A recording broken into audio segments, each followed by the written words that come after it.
Okay, wow. Episode 73 delayed. Sorry about that. I was not good about scheduling. I had somebody lined up. Times didn't work out. Then I was reaching out to somebody else, Uncle Kevin here, who we finally did get on. And, I kind of chose later in the evening to try and accommodate everybody's family life. And then we just kept going. And there was no way that I was going to get this edited last night and put out for you all today. And I'm sorry about that.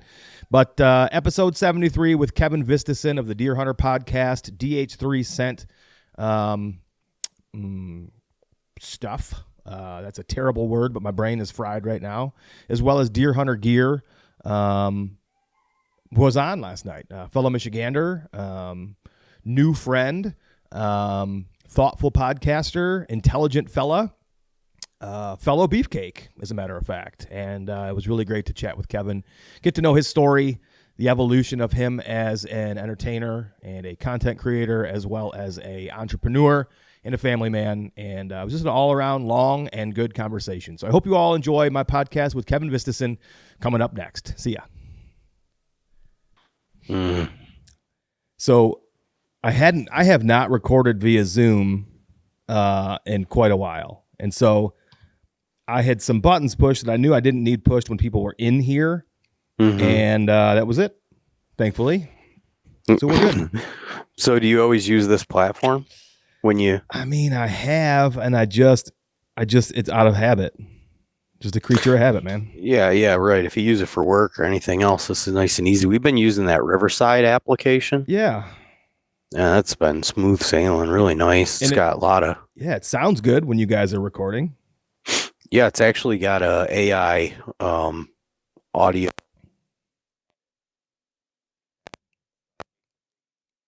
Have a moderately, well, the better the original file, the better the finished file. Sure. But you can have decent to not great audio and it'll come out really good. And if you have good audio, you'll have premium. Like, it's just you can't make it sound any better. It does studio quality audio, basically edit, and all you have to do is hit it and walk away for 3 minutes and go pour a cup of coffee. And by the time you come back, it's all edited, dude. It's amazing. That is amazing. And do you have to pre-program in some of your like ideal edits, or does it just do it to what it believes is considered studio quality?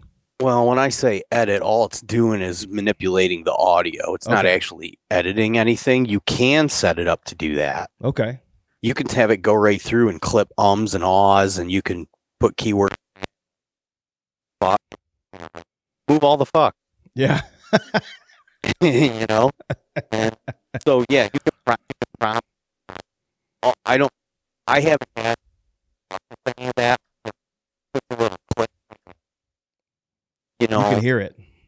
Yeah, I pick it up. And it almost sounds like a stutter in audio or something. Yeah. So I think all that I did but I haven't go through like I don't know if you can hear it now, but I have my burner running. Got a blower on it. Nope, can't hear it at all. Okay. Well, I can usually hear it on my end on recording, but after I get that, or if somebody's clicking a pen. Oh yeah. It'll take that out. I can hear, so Aaron Blicey clicks his pen a lot. He's going to hear this and he's going to be like, you motherfucker.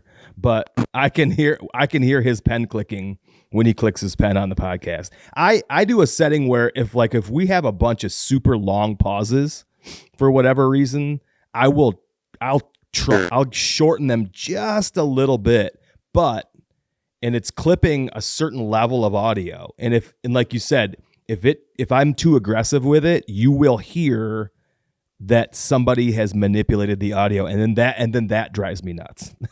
Sure. Well, you do it long enough, you start to pick up on those little things that you like to hear as a consumer as well. So that just kind of eats you up. I've never done much editing. I've always just deferred to buying good equipment, having good microphones and a good mixer and board and stuff, and then if you do that and you monitor everything and everything's good. But yeah, having that ability to go through with the AI and do the final touch up on it, it's it's nice. So Yeah, I've had really good contemplated luck it. with that platform. Nice. Does it do all of your other stuff too? Like do you use it to create Yes. social media stuff? Yep. Yeah. Nice. Yeah, because it records the whole video file and it records the whole audio file, and you can separate those, and then it actually goes in. By the time I'm done recording and I hit save, it's already cut every section apart and highlighted what conversations are what, and it breaks it out into columns for me, and it'll already go through and pull. I don't know how it does it. Just does it based off of like maybe people elevating their voices, but it picks up on like, hey, this was a moment worth, and it'll actually cut a reel right out. I mean, there will be 40 reels cut waiting for me when I'm done. God, that's amazing. Recording, That is amazing. Yeah, it's it's not very expensive. I think it was only $300 for the entire year or something, no brainer. Yeah, I mean, with what I'm paying for Zoom, it's 6 and 1/2 dozen the other, frankly. Yeah, we never had any video recording software. I've always done stuff in studio, or I had just a 3.5 millimeter plug that plugged into my board, and then had an iPhone plug in, and I would just call people on my cell phone, and that worked for a very long time. But now the video quality and the short format video content is, I don't know, it's arguably valuable. People like it. Oh, for sure. Yeah. So sorry to get you doing this so late. I realize if you were available, I probably could have chosen an earlier time. Does it bother you? That's okay. It was fine. I just had to prepare for it. That's 9 o'clock. But yeah, that's all. You told me on Monday about it, and I was like, man, I haven't been feeling great. My voice is kind of messed up.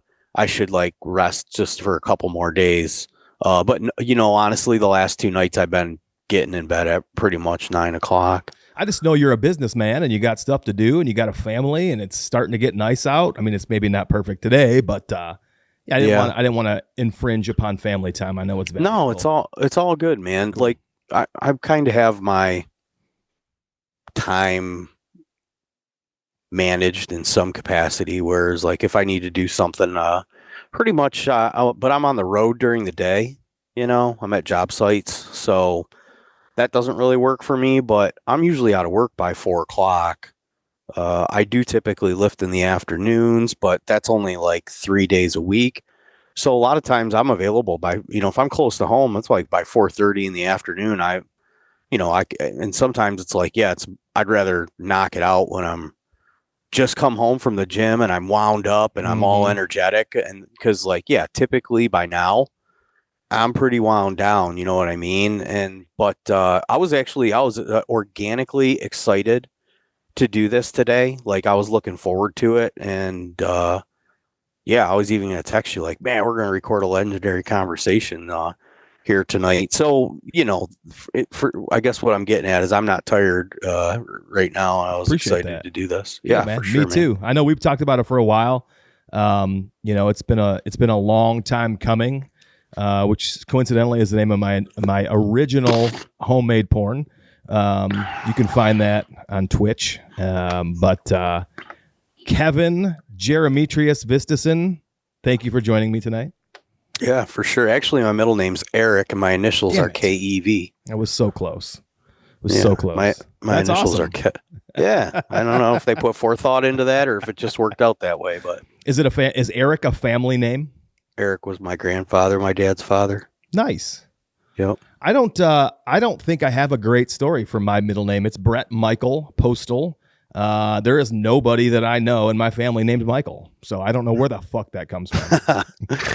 Yeah, mine goes way back. My family was all Scandinavian, and it was Eric with a K. And then when they came to the United States, they did it with the C to try to fit in with everybody. I wish they had kept the K. I like that. But yeah, I don't know. I got some little Viking DNA in me. I do real well in cold weather. It's funny you say that. I have a great grandma whose name is Sigvarta. So a little Scandinavian on my dad's side as well. That's awesome, man. Okay. Very cool. Very good. Yeah, for sure, man. So Yeah, we have. We've talked about doing this for quite some time. It'd be nice to get together and sit down. I was jealous that you guys you guys went to Aaron's. You and your brother went to Aaron's place, and then I saw some videos of you and your brother sitting in your place. You looks like you got a pretty sweet barn and setup. So I was optimistic we'd be able to make the schedules work and sit down and record. But yeah, it's we will for sure. Yeah. But sometimes it's nice to pop that cherry in person. But yeah, I'm glad we're doing this here tonight. It'll be fun. I don't know what you got planned for us white devils. Honestly, I've got some serious stuff, some professional questions and topics, and I've also got some loosey-goosey stuff that I think we'll get to as well. Yeah, I didn't think there was going to be a problem carrying on a conversation. I never had that forethought. Well, we were listening to you last night, so we listened to you and Joe when we went to hockey practice for my son, and then we listened to you guys on the way back. And right as we got back, you guys were talking about hunting on the moon. Is there deer on the moon? And my son goes, Astro Bucks. And I was like, oh, nice. I like that, buddy. Astro Bucks. Nice job. But, sounds like a video game. Yeah, we listen to the Deer Hunter podcast. I don't typically keep my kids sheltered from much. Sure. If the content is going to get aggressively either homoerotic or hypersexual, then maybe I'll turn it down a little bit. But I let the kids hear whatever, and I don't feel like you ever get too carried away on the show. So it's nice to hear that. Thanks, man. I've tried to at times tone it in and down because I coach soccer and stuff, and it's my wife is one of the soccer moms will come up and say something like your wife said you have a podcast. I can't wait to find it and listen to it. And I go, I wish my wife wouldn't say stuff like that sometimes because I really legitimately I'm thinking well, my son might be losing a friend. You know what I mean? We'll find out how this goes. It's not for everybody, but at the same point in time, you try to make something for everybody and it's no good for everybody. You never will. You'll never make everybody happy. Yeah. We got kind of our small core demographic that we try to, it's us. It's what it is. Our community is just a bunch of like-minded people that enjoy the same stuff that we do. And not necessarily that they think just like we do, but I think we all share similar thought processes. A lot of times we may take different paths to get to, different views or whatever, but everybody's just kind of respectful and tracking, and it's fun. It's, even in a time where nobody can go online and, not get to swearing and yelling and screaming at each other. We got guys that are part of our community that we disagree with on the regular, and it stays mostly respectful, and they're back every week. And, it's kind of just interesting, but I guess it's like, you don't get respect, you earn it. And if you earned a little bit of respect, people give you some tolerance and, whatever. You get family, you don't get to pick your family, and you don't always agree with them, but you still go to Christmas dinner. So, well, you had a great intro to your podcast that you put out on Friday. And, I think you touched on a little bit of all of what you just kind of said about how you can't even go on Facebook right now without seeing absolute doom and gloom. The sky is falling. And you got to be able to kind of get away from that every now and then. I really appreciated your approach to the opener the other day. So thank you for that. I appreciate that. I got one nasty email. I got a potty mouth. It was obviously one of the people I was talking about. He caught it. Yeah. I would say, we're not going to, we don't have to get into that right now. I just, I've always been fascinated with people who have had a platform like yours, an audio medium, a podcast, and any sort of broadcast for an extended period of time. Because a person like you, who's had your podcast for as long as you have had it, and others like Aaron and the Working Class Guys, and there's lots of others, the Wired to Hunt gang, Dan Johnson with the Nine Fingers Chronicles, like you guys entered this platform or this audio medium game a long time ago. And I'm fascinated with people's reasoning for wanting to do this, especially because it doesn't sound like you you didn't come from radio, or you're not a stand-up comedian. It's like all those guys all have podcasts these days. Like, what was it that said to you, Kevin, I want to do an audio medium to get this content to the masses? What drew you in? Well, I found podcasts. Actually, just a quick little detailed story on how I found podcasts. I used to listen to this show out of Metro Detroit called Drew and Mike. Oh, yeah. Probably familiar, 100%. obviously. Yeah, right. You're in what, Fenton? I'm in Clarkston, just like you're in Clarkston. Pine Knob, You're Metro Detroit. Yep. Yeah, Drew and Mike show.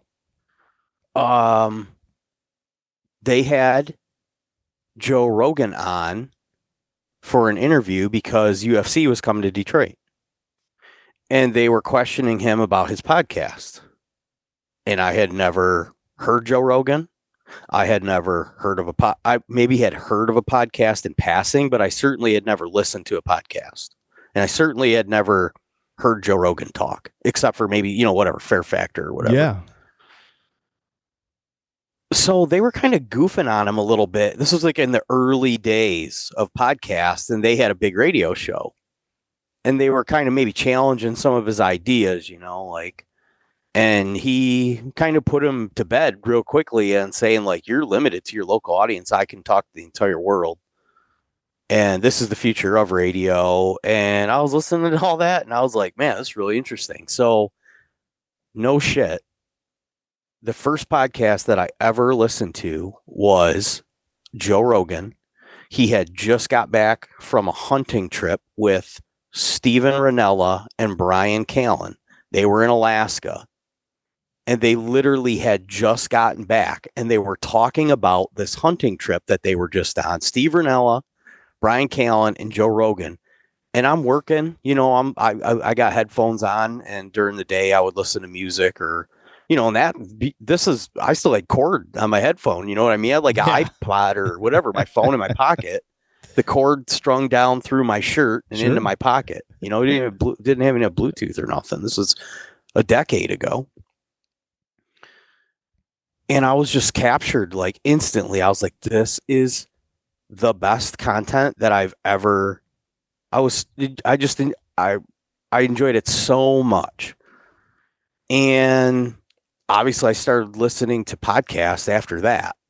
And Mark Kenyon had been doing his already. And I started listening to that. And Clint Campbell had been doing Truth to the Stand. Now, Kurt was doing Working Class, but I just didn't come across it. Kurt was doing Working Class, and I believe Dan Johnson had started right away the Nine Finger Chronicles. That was all like 1 year prior to me. But I found Clint and Mark's hunting podcast, and then I found Gritty Bowman, who at the time was Aaron Snyder and Brian Call, which was fucking amazing era in podcast, dude. That, when those guys were kicking around and they were sharing all their stories and Kafaru was blowing up and like podcasting was like the best thing ever for Aaron Snyder because he was such a likable personality in long format. I was just like so captivated by all this. And I was like, you know what? Like, our hunting camp is so fun. And our hunting camp was always like this collective of personalities that like you were surprised could even function in modern civilization without going to jail but everybody was all professionals. Everybody owned businesses and had careers and vacation homes and was doing real well, but just like total degenerate male conversation around the campfire, stuff that you would laugh so hard, you'd think you were going to die. And you'd just think like, if anybody in the general populace ever heard how we talked here, we would all be like thrown in prison, I remember coming home from deer camp one time and like it hadn't like worn off. And it was like, I was probably 14, 15. And we were at the kitchen table and I was just like, I'd been at camp all week. And I looked over at my mom and I said, Mom, can you pass me those fucking beans? And my mom looked at me and my dad looked at me and I was like, I'm so sorry. And my mom looked at him like, Like, is that what he and she, she knew what I was. They didn't let me go to deer camp with all the guys until I was 14. That was point of entry age, because you could be exposed to pornography. Absolutely. And so not you would be exposed you would be exposed to pornography and language and this and that. So long story short, those points all came together, and where I thought, if I can create an environment like a deer camp fire conversation every week where people are not just talking about deer hunting, but if there's something exciting deer hunting going on, you damn sure, a good deer hunting story, or we're talking about deer hunting, but then all the other stuff that gets, pop culture, current events, good old just arguments. So, all the stuff, all the conversation that would happen around a campfire at deer camp, I thought if we could capture that and share that weekly, it would probably do well. And we never wavered from that, dude. It was, I've never put any more thought into our content than organically, like, what would we all be talking about if we were getting together? And I never stress about staying on topic, or we pick some stuff seasonally, appropriately but definitely during when it's not deer season, like, we'll talk about anything, because I went to a hunting camp this past weekend. We went turkey hunting. We talked about turkey hunting maybe collectively for 45 minutes in a 24-hour period. It was everything else. I love that, because I find that not everybody takes that approach, and so it is refreshing to hear that you have not wavered. Because I think it's super easy to want to narrow your focus and fit in to a particular category, and then try to excel in a particular category. And if it's not organic, you will fizzle out. You'll digress, and you will miss the mark on occasion, and it will become almost too much like a job where you're working unnecessarily hard to create something that isn't real, and to try to capture, like you said, the organic conversation, the natural flow of what you would find around a campfire is what people, in my opinion, long for. And I think it's great that you've never really wavered from that. That's not something you hear very often. Yeah, it was probably partially just luck and timing, but in full transparency, I'm not a very creative person at all. My wife's an artist. She's very creative. So I live with a creative person, and I'm not one. However, I have an unlock code. When I participate in marijuana, I can get some good ideas. All right. And I discovered that, whatever. I never messed with any of that stuff when I was a kid. I proudly wore my Dare shirt and, all that good stuff. But as I got into college and then into the workforce and, working in the trades and everything, I was exposed to basically everything. Yeah. And I found out that pot worked pretty good for me, and it would unlock a little bit of creativity. And so everything Deer Hunter, the original thought to name the show that, the original concept of the show, the branding of the show was entertain, educate, and evolve. So focus first on entertainment. You can entertain through comedy, through education, visual stimulation. There's a lot of ways you can entertain people, right? Yeah. But entertain them, educate them, because by proxy, you're getting educated. So, like, if you're going to be doing this for a long time, you better be getting something out of it. And then evolve, like, grow. And dude, I came up with that like completely on the fly, and it just has like worked out. Like, all these years, I've never had a thought process like, oh, we need to rebrand none of it. We just I got kind of lucky and nailed it. And a decade later, the show, as it was formatted to start on its first episode, works for the format in its 400th episodes. It's kind of wild. That is super wild and a beautiful thing. You mentioned something in there that I actually have written down. Because I do eventually want to interview some people that I've looked up to for a long time in the podcast game, and it always crosses my mind, if you think about when you got in the game and how that plays into your long-term success, and do you think you could, if you were to start tomorrow, do you think you would be able to capture that the same way? Or is it just are we all so far down the road of podcasting that it's really hard to do that today? Are you saying like restart another brand knowing everything I know, or saying like I never started then? Yeah, if you would have never started then, right. And tomorrow you said, you know what, I'm starting a podcast. Do you feel like it's even possible to have that ability today in 2026? Yeah. I mean, yeah, I think, but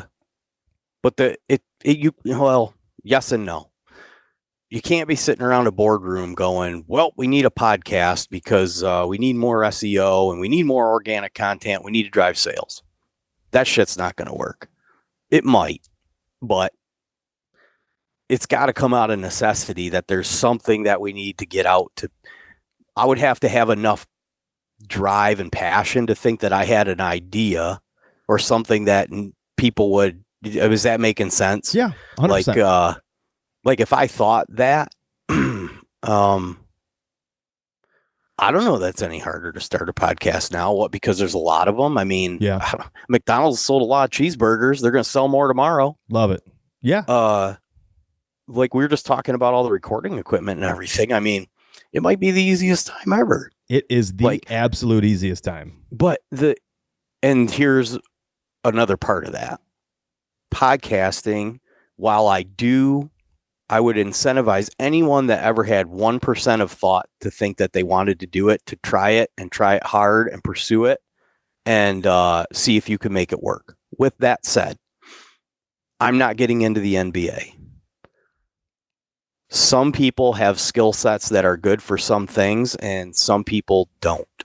And not everyone is cut out to be a content creator or a hosting personality. Like, you have to actually be very generally inquisitive and have an organic desire to like learn and have a conversation. It can't just be like a phone it in thing because you're trying to build a brand or whatever. Yeah. So I think that that's a reason why a lot of them fail now. There's a low point of entry. Anybody can try to do it, which I respect and appreciate and encourage. But I'm not playing quarterback for the Lions in 26. Shocking. I know. I don't know. They might be able to. I don't have the skill set. My point is that everybody has different skill sets, and it's a unique thing, and it's a long game, and it can't be something that you think you're going to get any kind of like instant gratification back out of, unless you're a total narcissist. And you just like hearing yourself talk. And I fight that all the time because not that I think I am, but I would never want to be. And I've actually shied away from the camera in the last couple of years because I'm just so disgusted by the amount of narcissism that exists in our society now that I almost don't want to participate in it. But then I also own a company that sells products, and I am situated in some capacity to be a face of that brand. So I embrace some of that and I understand some of that, but and I've made it real clear in all the films that I've ever done. My films don't ever say starring KEVIN Vistisen. They say navigated by, because I'm just bringing everybody along. This is not about me. If it was about me, I wouldn't want to do it. It's about everybody, the whole thing, the whole journey. And like, I organically think that way. So the thought of like when I see some of these people on social media that are, they're addicted essentially to getting that dopamine through this false sense of acceptance of being popular on social media.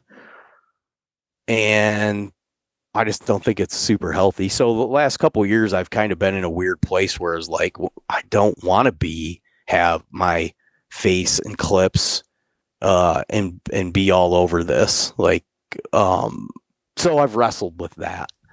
I don't know. I probably went off track on what your original question was. You've actually navigated yourself into a lot of other topics that I've had written down. I mean, one thing that I was curious of is as things become a business for you, mm-hmm. do they lose some of the charm of when they were more of a passion and a pastime and or a hobby? Like with your clothing brand, we'll get into that, and we'll get into DH3, and we'll get into but when you've turned Deer Hunter Podcast into an actual business, mm-hmm. Does it feel like a business, like a job, or is it still just a passion for you? We need a screenshot of me doing this 3 years ago where I had hair and my beard wasn't all white. Okay. Because that happened in like 3 years, brother. And it was when the business started growing into a business. More risk, more reward, higher highs, lower lows. I've really had to figure out how to manage that. It's a seasonal business too, right? So it comes with a lot of stress. It's fun in a different way.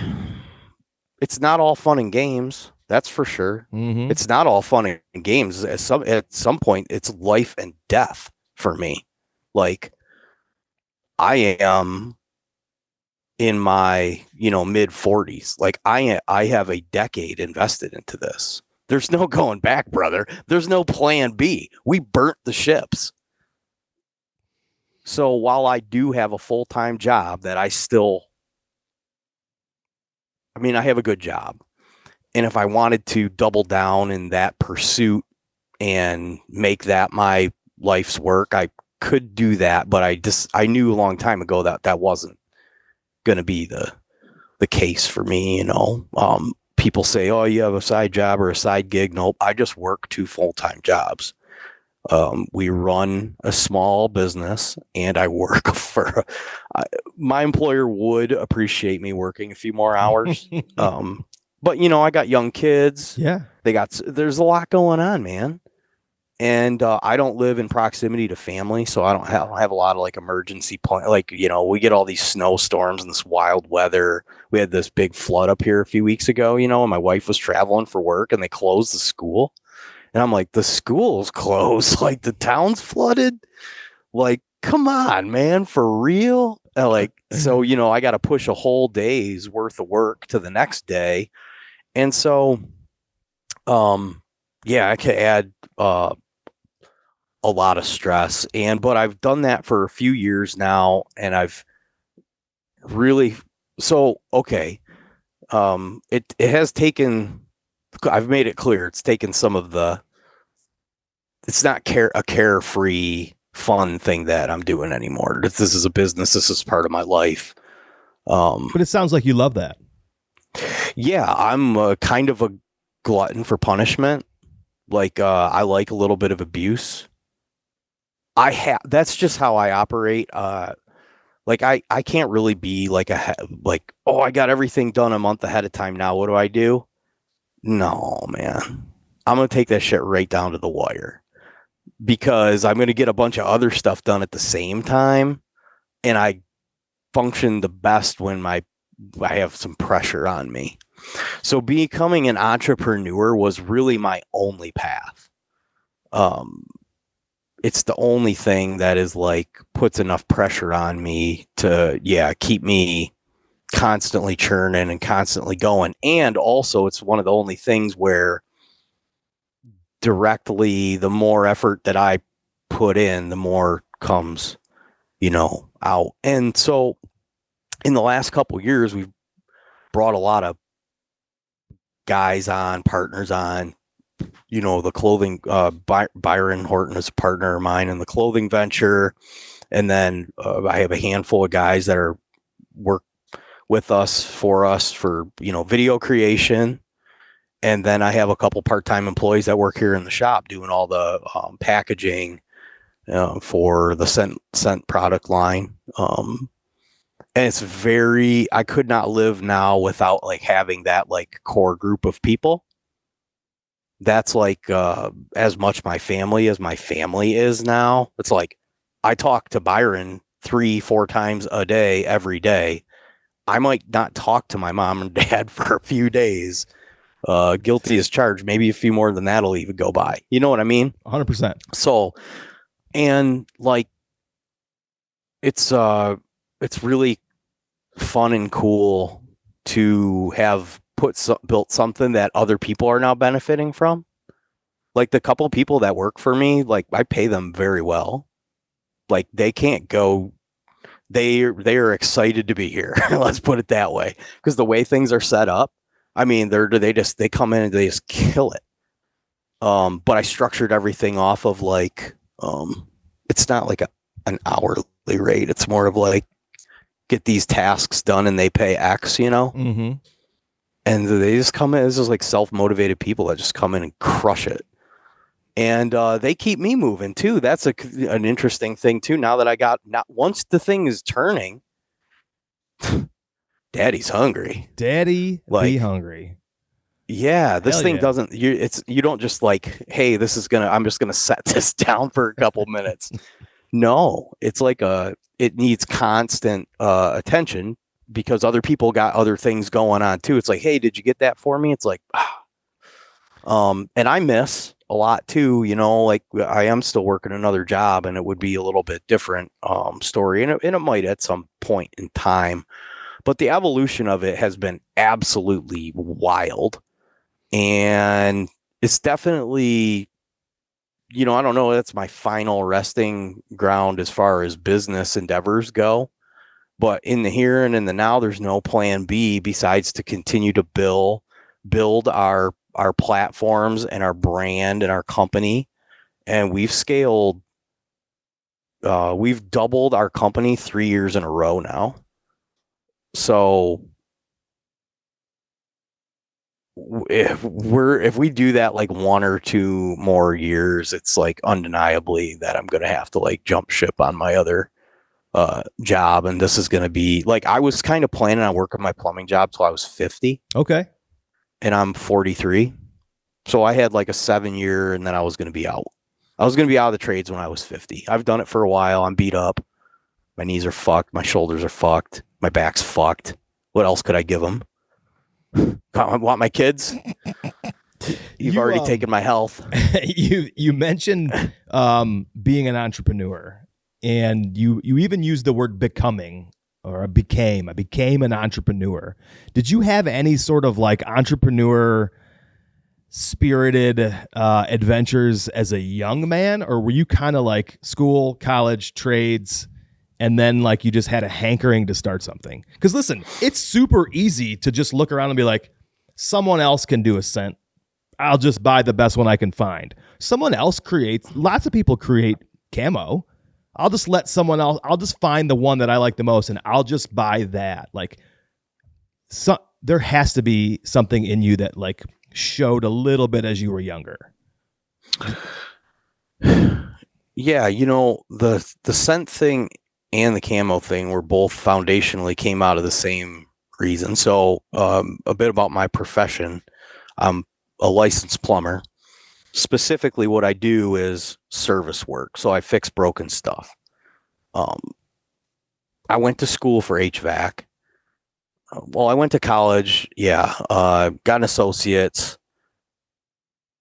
I actually went and got all my welding certifications and I worked in a fab shop for a while and I welded. And then I did quite a few things, but I ended up getting into the trades and going to school for HVAC. And then when I was working, once I got out of school and got an HVAC job, I was doing some plumbing work too. And then I figured out that the plumbing work was less seasonal. It had less peaks and valleys, and I paid better, and nobody wanted to do it. And so supply and demand economics 101, right? I was like, well, I guess I'm just going to be a plumber. And that, you know, I kind of fell into that, but I had already gone to school for HVAC and I understood like low voltage and circuitry.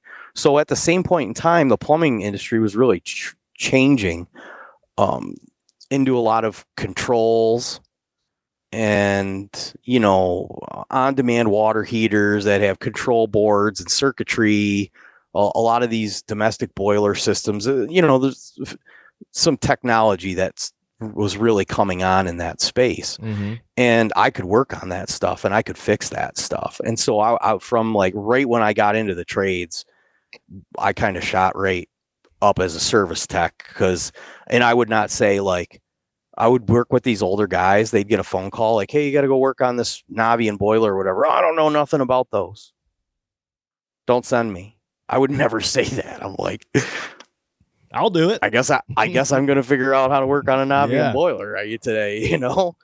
And so that was exactly my thing is I just didn't really say no and I didn't get intimidated and they would just continue to throw me into new things. And by the time, you know, you knew it, I was like, I was the service guy. I was the guy that if it was broke, I could get it fixed. And that's what all my hunting product lines have come out of is that there's something broken here and I think I can fix it.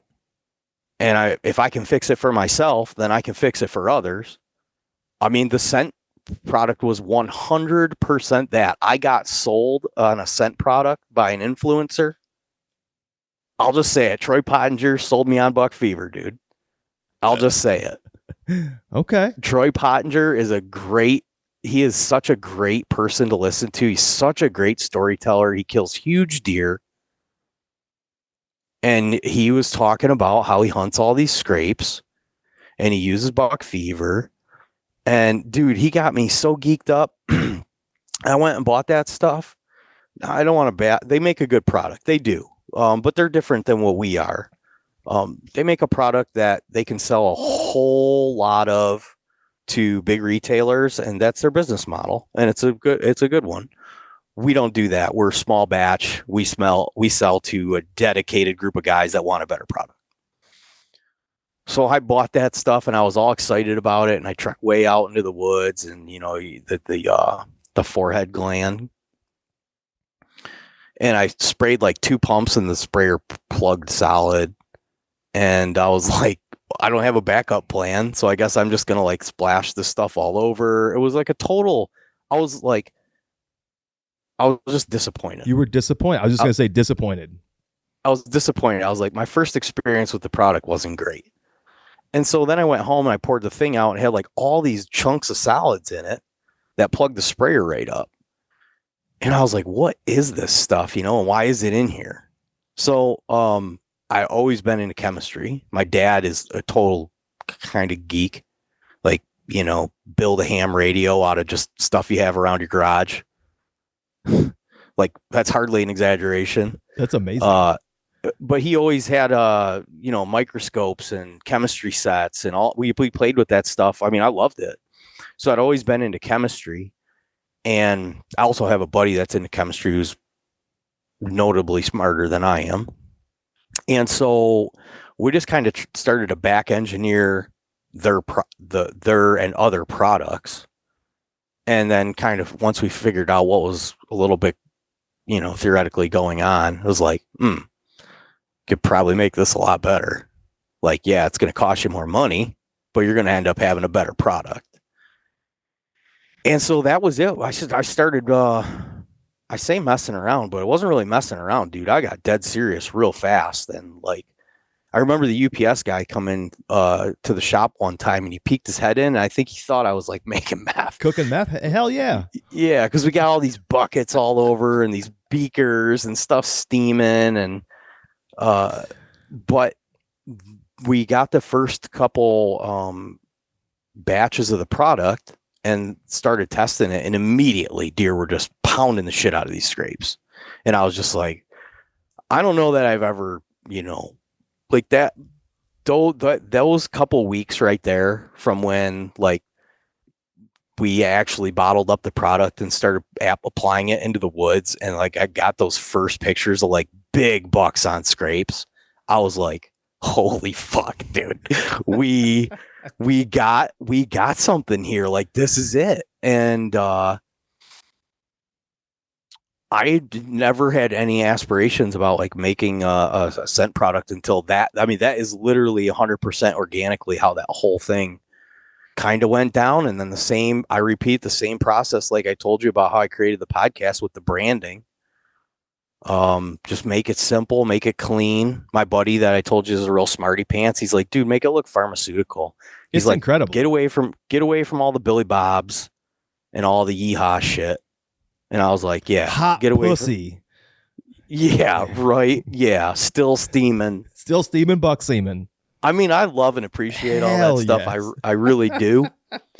But part of that is why whitetail scents became like a goof, and people didn't take any of that serious. I mean, it legitimately became a goof, right? I mean, guys are running around double fisting buck bombs, just trigger pull, just hammering them and then sitting there. Mm-hmm. It became a Walmart special goof. And so we just kind of tried to rebrand that. And when you look at how dead serious hardcore trappers are and how they utilize scents, you're like, they're not goofing around. Dude, these guys are not playing games. Like, they might not even like to have fun. They are a really serious group of people about what they're doing. And they live and die by scent products. Right. So I was like, it's not a goof, man. Like, this just has been branded a goof, and we can do this differently. And that's how we put that whole thing in motion. And then my wife, being a digital artist, brought all the packaging and branding to life. And then we put the website together and started selling it. And, we all start getting feedback from people, product's great, dude. Like, we're reordering. So, did you have a lengthy like testing process before you knew you wanted to create it as for the masses? Well, the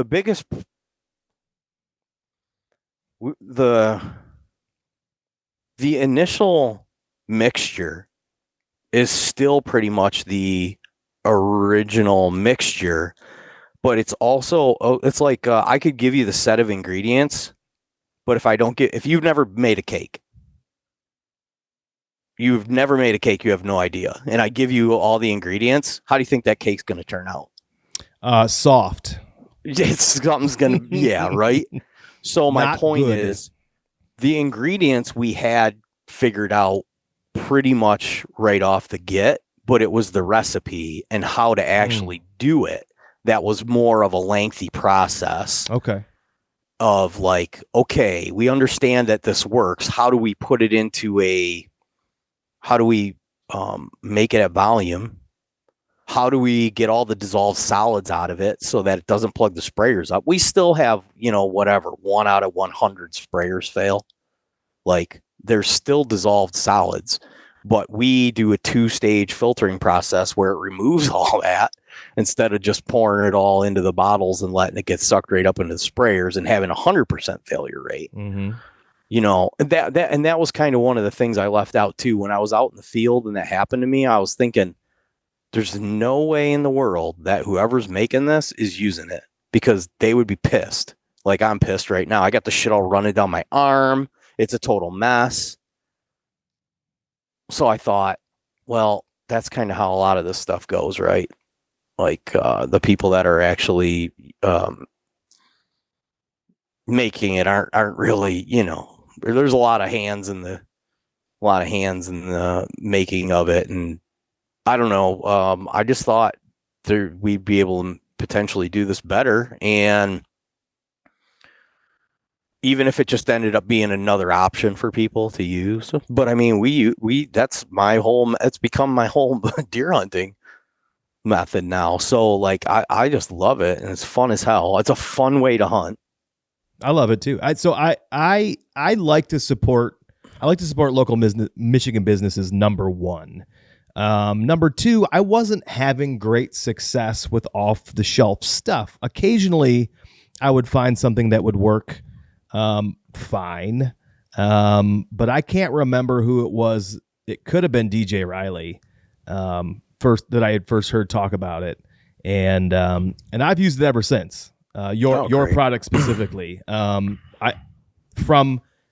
same day success. I know there was a period of time where you were asking guys like, let's see who can have the shortest duration from application to the first deer in the scrape.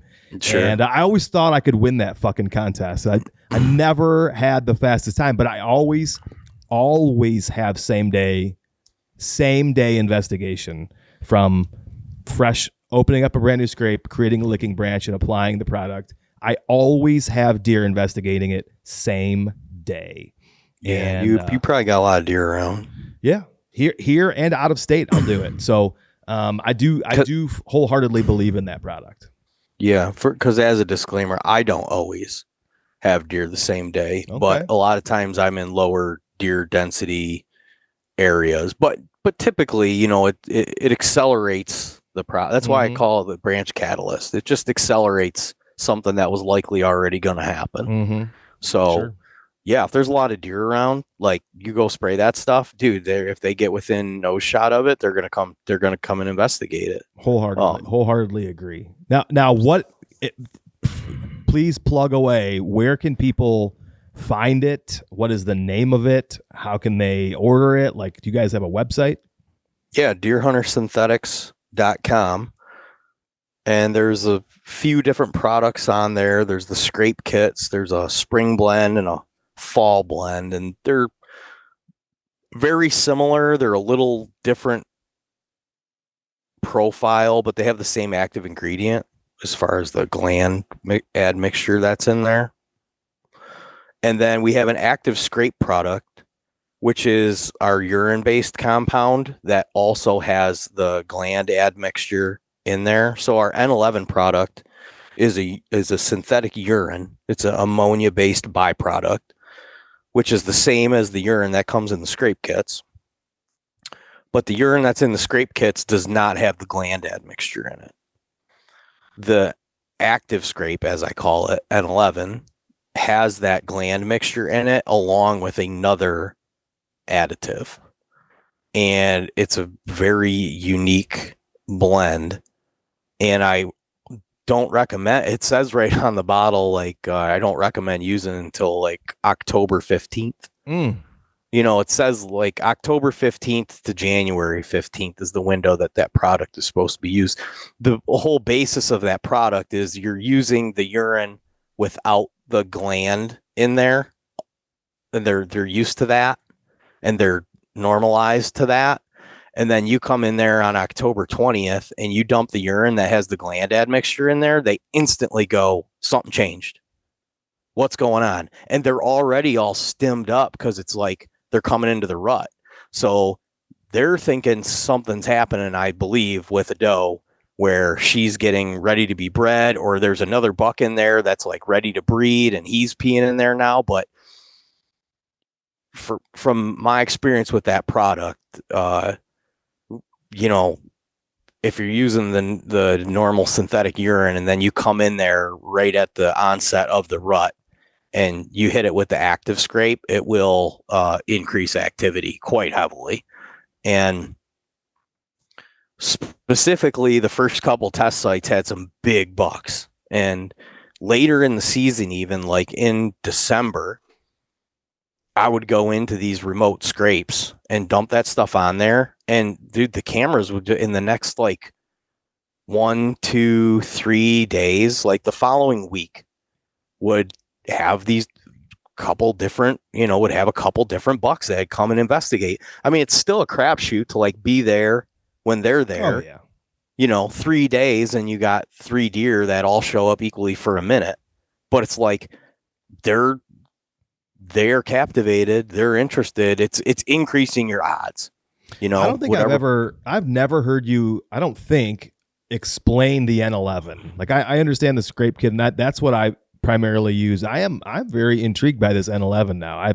I've not tried that one, so I think I'll probably pick some up for this fall. I like that. Well, Makes a lot of sense. The catch-22 of it is that you got to go in there during that time. So it's great if you can go in and like hunt a scrape on a morning sit and then maybe treat it. But I have the mindset that when I'm walking around in the woods that time of year, that I am in a home with white carpet and I have muddy boots on. And there's no way that I can walk around in here without my footprints being noticed. So I'm just like scared. So, you're in my mind, you really have to be dialed in.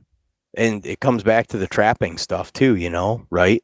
Like, just got to be clean and tidy, and you got to have a little bit of a system. But if you get into the area undetected and you could treat the scrape and get out unannounced without alarming anything and having a negative impact, dude, it's going to be good the next couple days. If there's deer around and they come and investigate it and they'll come back, I think they generally think that there's another deer in the area that had a hormonal change. Yeah. Oh, that's what I'm saying. So, that's amazing to me, because that it's happening scientifically anyway. Yeah. And if you can introduce that stimulus first and maybe initiate an overall herd change mentality, I think, like you said, you're setting yourself up for higher odds sits anyway. Yeah, I like that. I really like that. I don't think I'd ever heard you explain that. That's really cool. The gland admixture that's in there is really unique, and that's in the branch catalyst, and then it's in N11. And they're just like that sweet overtone aromatic smell is the inactive ingredient. I tell people that's like if you ever read like a drug label, it's like 98% inert material and then 2% active ingredient. That's how our synthetics are. Okay. It's like 2% active ingredient, which is that synthetic gland admixture. And then the inert inactive ingredient is the overtone. And they can't not investigate it, man. It's just super powerful, and it's it's a hormone essentially. Well, I guess technically it's a pheromone, but I hate saying that word because it's hard to like use it without coming off corny. But anytime hormones are detectable outside of the body, specifically with animals because they can smell. I mean, they say with humans too, you get perfume and this and that. And there probably is some truth, to that. We don't consciously like detect like, oh, this person's healthy because of the way they smell. But I mean, maybe you smell a homeless guy that smells like trash and you're like, dude, not the best kept person, right? Yeah. Yeah. So there is some truth to it, but animals are obviously on a whole different level, right? So they can detect the health of that other animal just by the smell profile. And so what those hormones do is when a hormone is able to be detected externally and it's broadcast like into the air, that is technically what a pheromone is. And so, yeah, man, they pick up on that shit, and they all of them act a little differently. My big thing was when we were doing it is I didn't want to see negative interactions. All the scents that we had ever played with, like we'd have a lot of like deer on them, but like it seemed like those bigger deer just always were like, dude, I don't know, man. They would always be sketched out, or they wouldn't be into it, or they just dissolve off the camera altogether. When we started using synthetics, I definitely had a lower rate of that. So that was actually an eye-opener for me, and that's kind of what sent me on this pathway too. But that was always like a goal, was like no negative interactions, especially from older age class deer. Like if we start seeing that shit, we got to keep working on it, because you're just hurting yourself at that point, Yeah, I think one of the biggest things for me was I was using off-the-shelf stuff, and I was getting not even negative reactions from bucks. I was getting negative doe reactions. So yeah, the mature does in the area would come in contact with the scent, and be immediately suspicious and on high alert. And it was working actually counterproductive to what I was trying to do. And I thought, I can no longer spend my money on this product. It is definitely not, if it's scaring the dough away, it's going to ruin the whole season. Yeah, I have some really funny videos, and I don't share them publicly because I don't want to like crap on other companies. Maybe even more specifically, I have friends that have like partnerships with these brands, and so I don't want to dunk on them. Sure. But, you know, the deer walks up to the rope and puts his nose to the rope and then runs and starts blowing, and you can hear it on the camera for like, 30 seconds as it's running away hundreds of yards blowing. It's like, yeah, I don't know that you necessarily did yourself any favors there. And people send that stuff in, and so it's just kind of funny. I've seen it myself, and other people have obviously seen the same thing. So, yeah, like I said, we didn't want it to be a goof. We wanted it to be a surgical operation, like a diehard trapper, and rebrand the whole process of utilizing scent products to hunt whitetails. Was that your same approach for the clothing line? The clothing line, yeah. So I had already had, I've had a partnership with our manufacturer for a long time. Okay. WSI Sports out of Minnesota, Joel, the owner of it. I actually got introduced to him by his wife because she was really big in hunting and fishing, and she had she knew we had some mutual friends, and so she introduced us, and I really liked Joel. He was such a cool guy, and they were making all these it's all cold weather active gear for like athletics.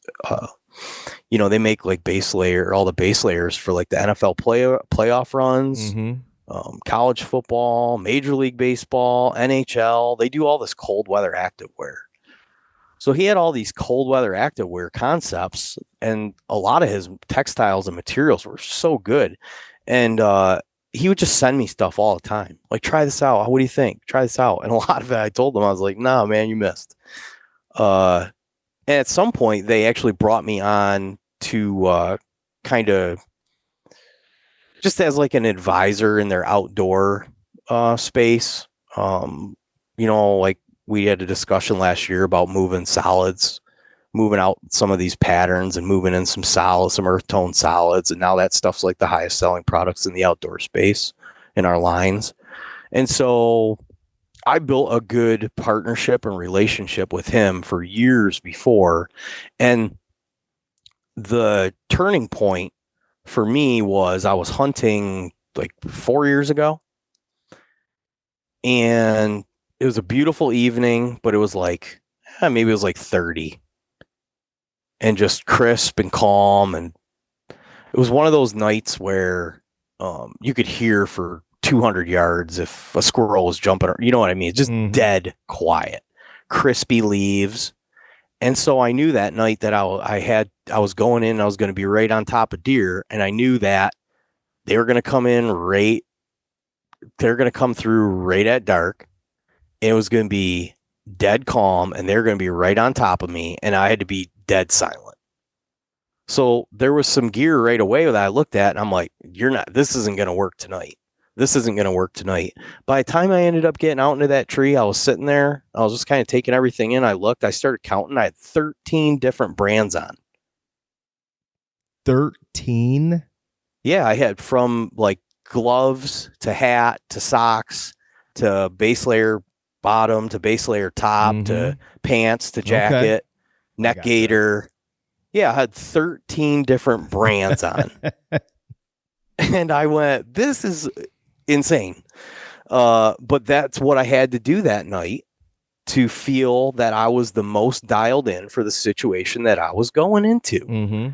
And I was like, dude, these are all really simplistic pieces too. We could in-house all this. Like, I'm going to make my own line. I'm going to make a line for the way that we hunt.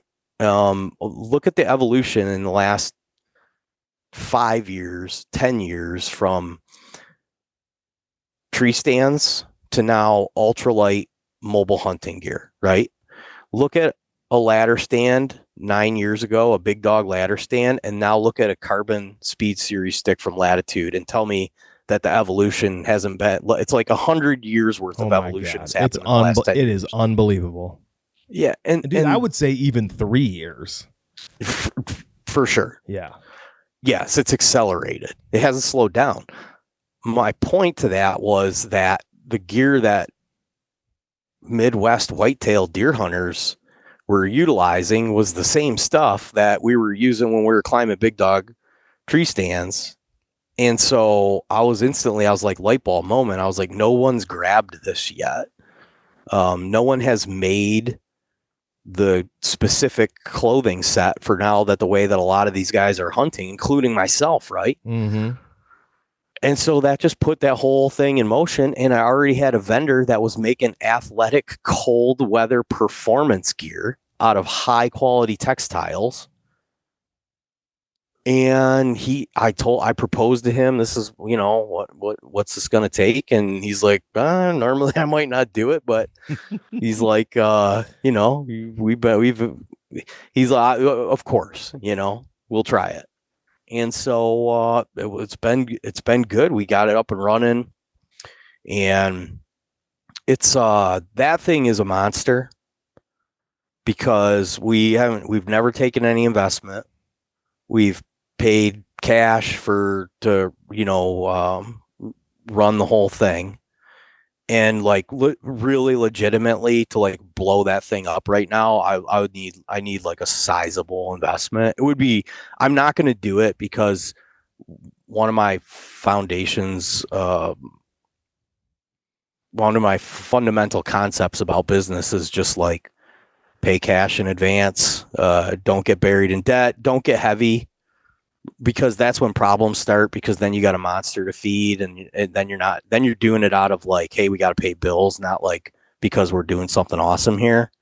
So it's a slow burn, but it's a lot harder on the scent product. We manufacture everything here in-house, like literally where I'm in this shop that I'm in right here in the studio, everything gets done in here. The clothing, obviously, that's not the case, right? All of our products are made in the United States. Our cut shops, our sew shops, and everything is up in Minnesota.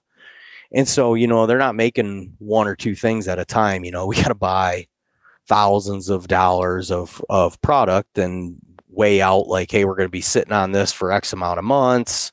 And it's been a whole new adventure, but the gear, I had everything basically the year before last, not in the camo patterns, but I had the prototype pieces, and I was like, yeah, like we got to do this, because I wasn't grabbing any of my other stuff. I was like, these pants are perfect. Like they are the perfect bow hunting pant.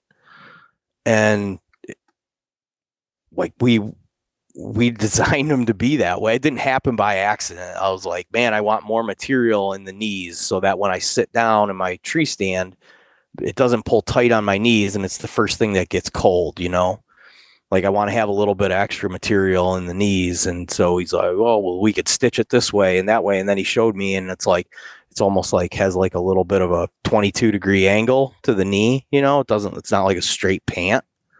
It's really unique. And then we relocated the cargo pockets from the side to, they basically sit on top of your hips. Yeah. I guess they sit, the bottom of the cargo pocket is above your knee, but it's like on your hip. Mm-hmm. And the reason that I did that is you don't have to do less movement. You can be in a saddle, and you can reach just down casually and pull the stuff out of your cargo pocket. You don't even have to do a little bendy or a bendy this way or bendy that way. You don't move at all. You can just slide your hands down. You can get what you need out, and it's good. And the other thing is those chemical hand warmers.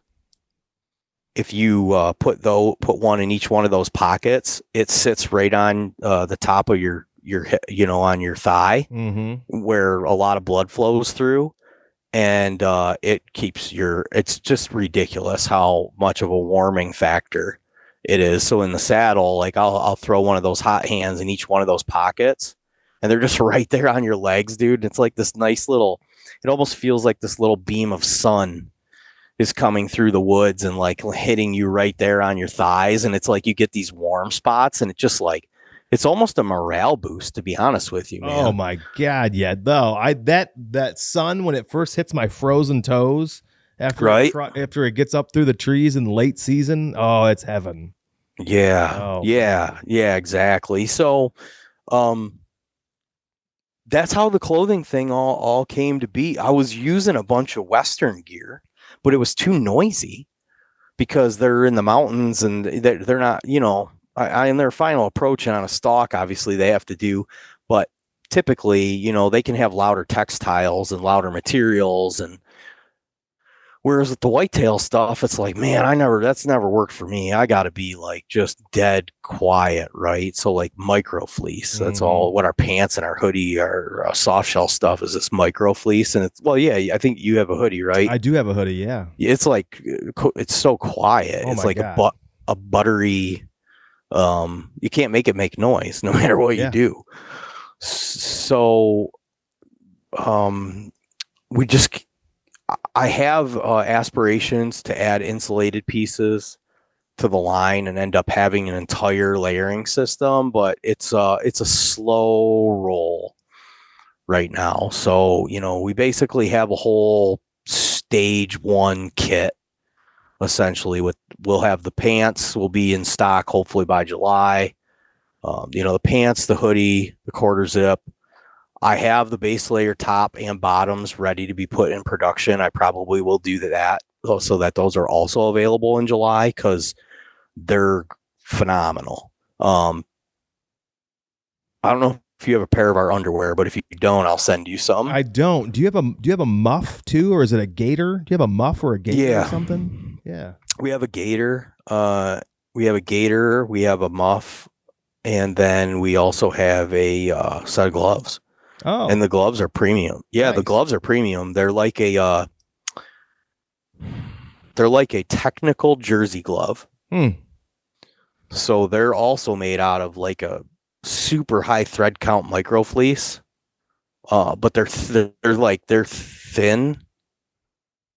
but they fit a little bit loose, and I did that purposely to like let air, so it wasn't a compression glove where it's restricting blood flow and making your hand have a harder time circulate, and you get colder faster. You have a little bit of an air gap also between your skin. Sure. And if the material's not pulled super tight to it. So that glove, and true story, growing up, I would always watch bow hunting stuff, and Mark Drury would always be like, well, I don't care what anybody says, jersey gloves are the best bow hunting gloves ever. And I was like, jersey gloves. All right. Mark Drury loves jersey gloves. Well, Mark Drury's got bigger mitts than me, because jersey gloves never really fit me. But I got what he was saying, because it was such a simple, and they did keep your hands warm for as thin and as lightweight they are. They're cheap. You can have 60 pairs of them in your truck for $4. Yeah. You know, so I kind of went off of that concept when we started prototyping the glove, is like, just make a super simple, like technical jersey glove. And Joel, these guys just knocked it out of the park, man. They sent me like the first couple prototypes, and I was like, oh man, this one hits. And when we were at the trade show, that was one thing that we sold quite a bit of, when people would pick them up and grab them. Actually, good call on Byron's part. We had them sitting back. He took them and set them right at the front of the booth and opened a couple packs of them and put them right out so that people could touch them and put them on their hands. And we started selling gloves. Hell yeah. So that's amazing. You seem to have a very thoughtful approach in every single thing that you do. Very calculated, very methodical.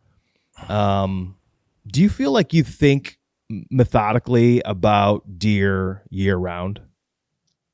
Well, I think a lot about a lot of stuff. Like my brain is like over active. Like I probably have an anxiety disorder. I'm laughing with you, not at you. I swear. Yeah. Yeah, dude, it'd probably be better if I was good at math, or something. But I think a lot about everything, and I can never shut my brain off.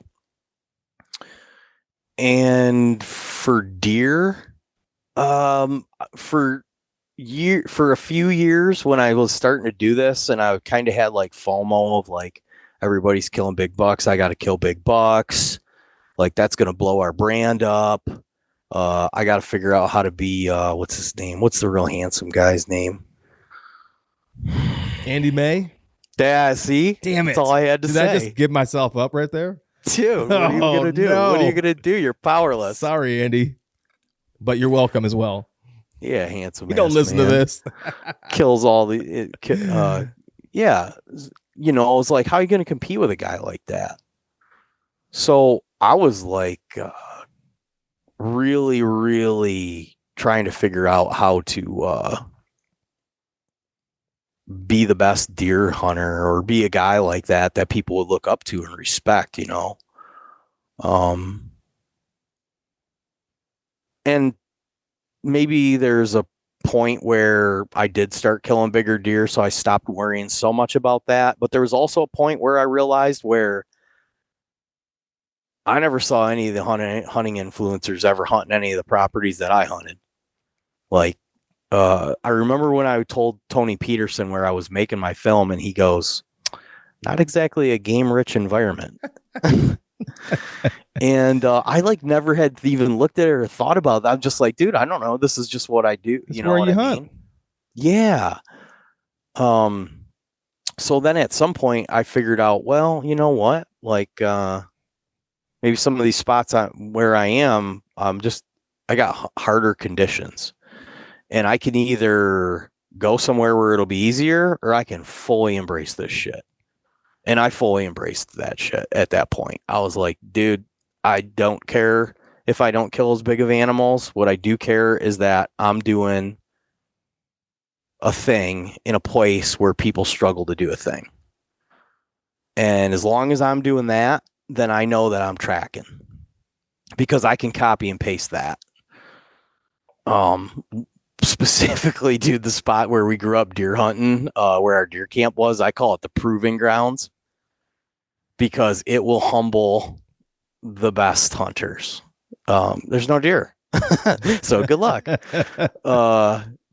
No, there is deer. They're just super hard to hunt. There's not a ton of them, and it's a totally different thing than how a lot of people are setting themselves up to create content for whitetail hunting. Sure. You know, actually, in some circumstances, you look at, I'm doing the exact opposite of what a lot of these. And so at that point, I figured out that that's never going to be our brand. Like, we're not going to be the big buck killers. We'll get a good one every now and then, but what we will do is we'll have more fun. We're going to have more fun than everybody, or we're not going to let anybody have more fun than us. We're going to enjoy it. We're going to embrace it.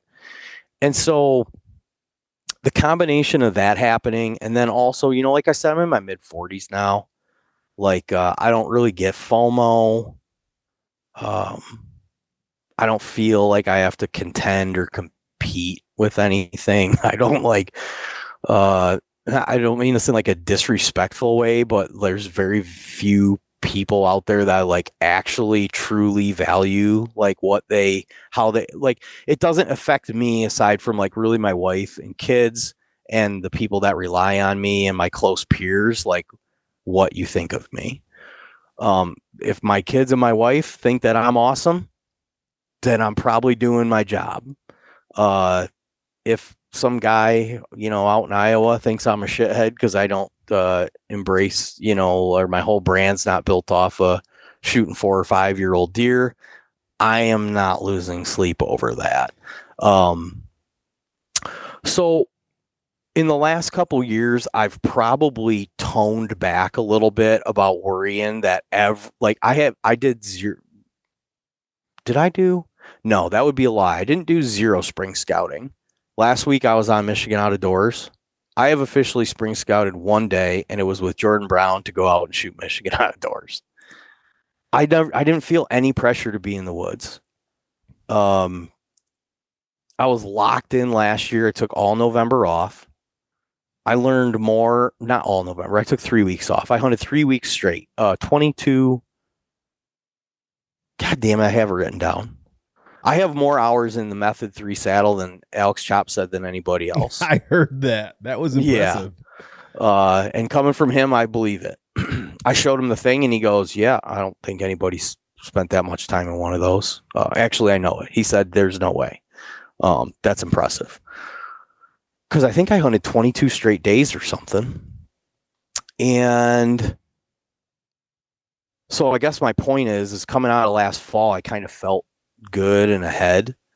And I see these guys like my buddy Tony, dude, he showed a picture yesterday. He's got 400 sheds or something. He's walked like 10,000 miles. Was Tony Van Asten? Yes. With all the Tony, antlers on the fucking picnic tables? Tony Van Buckkiller. Jesus. I know. Unreal. I sent him a thing. I go, dude, you're out of control. I go, I didn't find a shed. I mean, he had over 100. He keeps finding them. Just the other day, he found another deadhead. I'm like, holy shit. This guy's unreal. It's unbelievable, dude. You know, so that's my point. Yeah. I can't even look at that and think that I'm going to compete. Because, you know, Tony's living a different life than I am. That's true. Yeah, dude. Tony's living a totally different life than I am. So to think that I could compete with what he's doing, no. It's like everybody shouldn't do podcasts. It's like everybody shouldn't be a shed hunter. Yeah. Tony should be a shed hunter. I should, you know, every now and then have guests on my show that talk about interesting things. But the year-round thing where I'm kind of stressing, like, I got to get it figured out that it is. It's not a thing for me anymore, man. I'm super loosey-goosey about it. I actually, we eat I mean, like when I say like when my family lives off venison, like we live off venison. I don't go elk hunting. So I don't get elk every year, any of that. I'm fortunate if a buddy of mine gets one and I get a little bit of elk meat. That's really cool. But, you know, my family will, like, I shot 4 deer this year and we'll be out of venison by June, probably. And that's because some of the stuff we've already been like rationing. And I don't really give any away. I gave maybe like total of 10 pounds of meat away to this guy that I train with, Lance, because he's a meathead, and he's been letting me train at his house. He's got like, I don't know what he's got, how much money he's got wrapped up in gym equipment, but it could be $100,000 worth of gym equipment. Baby. He's so committed. It's actually inspiring. So I gave him some venison, but other than that, I really haven't shared anything with anybody. But my point to that is, when I get into the deer season, I'm like, man, we got to get inventory back up, and we'll run into a good one. You know, I'm fortunate where I live now, that I can pretty much take off out of the house. I mean, I killed a decent buck 2 years ago in my backyard. There's a lot of deer. I guess the point is there's a lot of quality deer hunting right here. I mean, I could ride my bike to some spots right from the house. I could get in the truck and I can go an hour every direction and have premium access to phenomenal hunting. I'll never be able to hunt all the land within a 1 hour drive around me in the rest of my entire life. And premium whitetail habitat, not overrun with people. Thankfully, it's not crawling with big deer, so it doesn't get a bunch of out of state attention. I worry about some of that changing. Yeah. I mean, we've seen some of it changing a little bit. It hasn't hit Michigan yet because people don't think we have big deer, which is kind of a blessing. It's refreshing that I can go to parking lots and there's not cars in them, you know. I don't think many people will hear what you just said and it will land quite the way it just landed on me, where you said, for the rest of my life, I could never hunt all the public land within 1 hour around you. I don't think many people really realize what that means.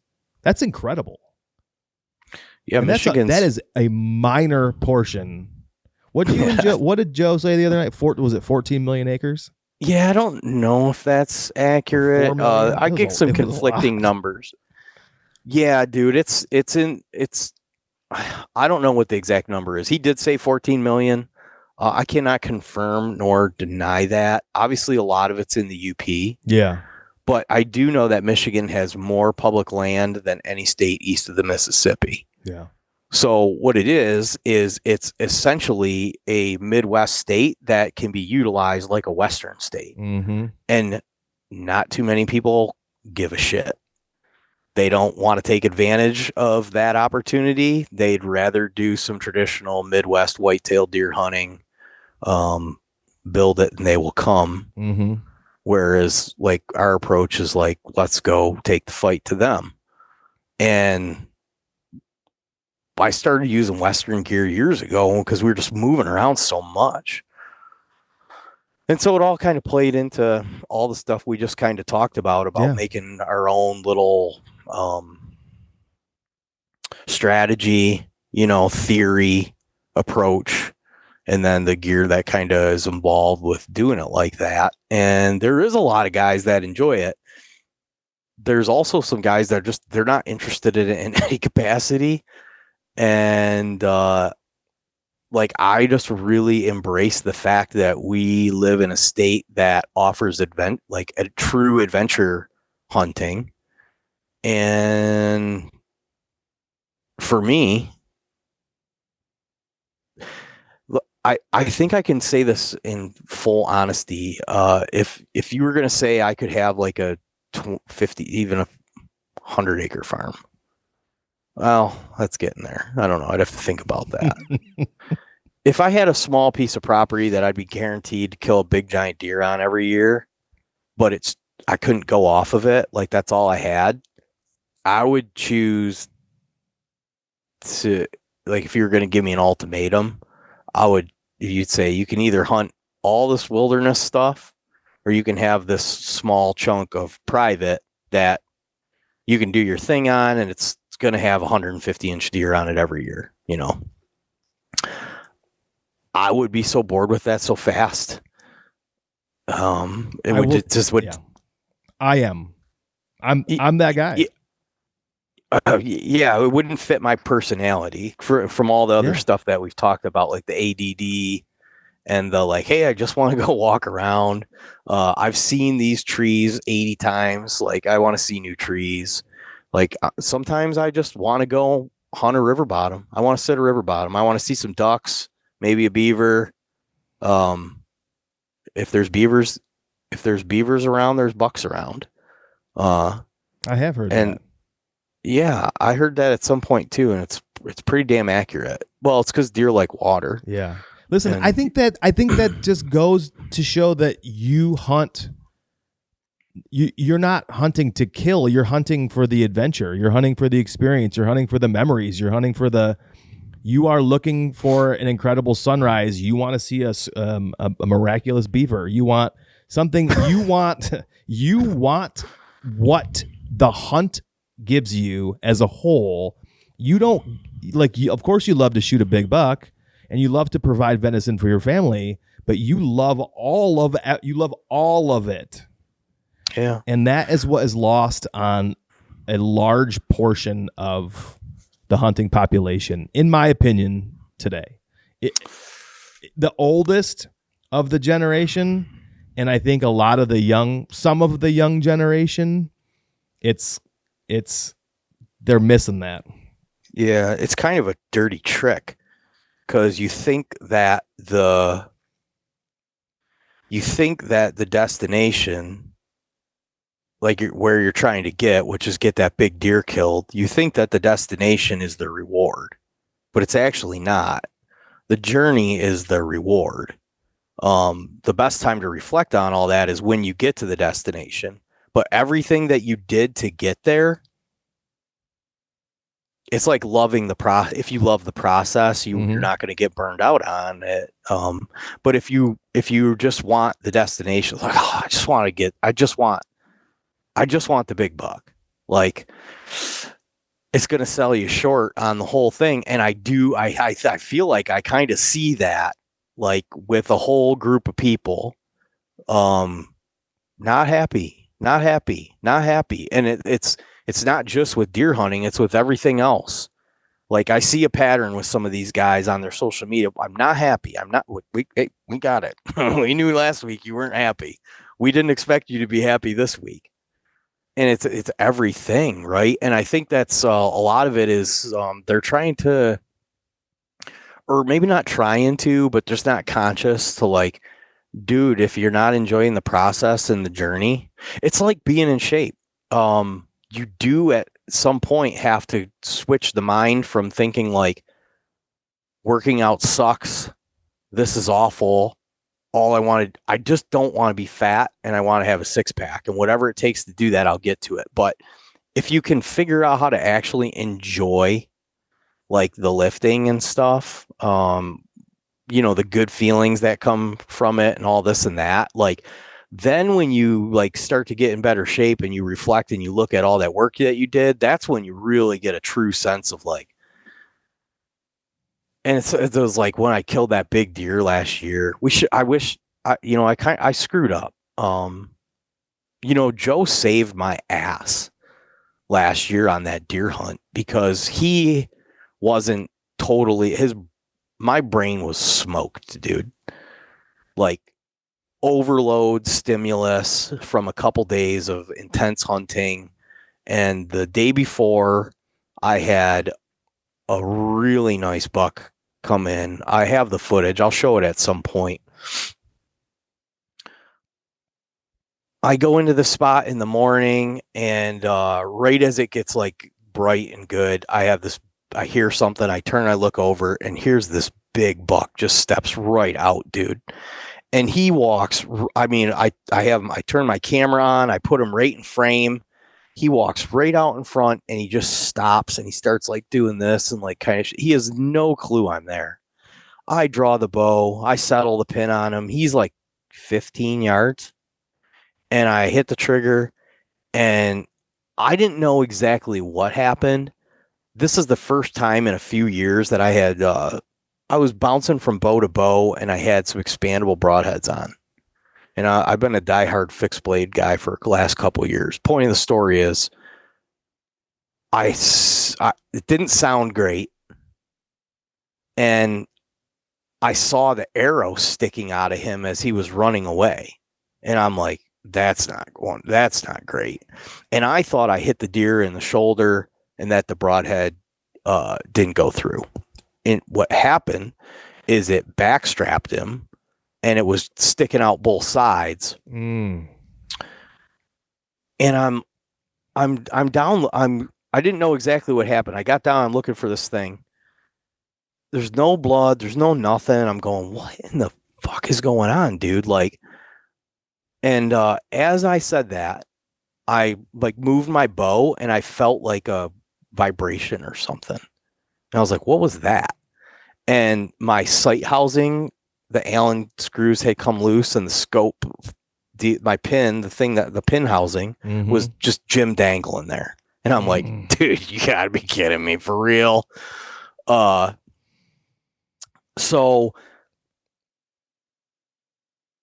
I had just had that bad situation happen. And then the next day, when we were deer hunting in the evening, I had this big buck come in, and I have to come over my bridge and do all this acrobatic shit. I mean, it was ridiculous.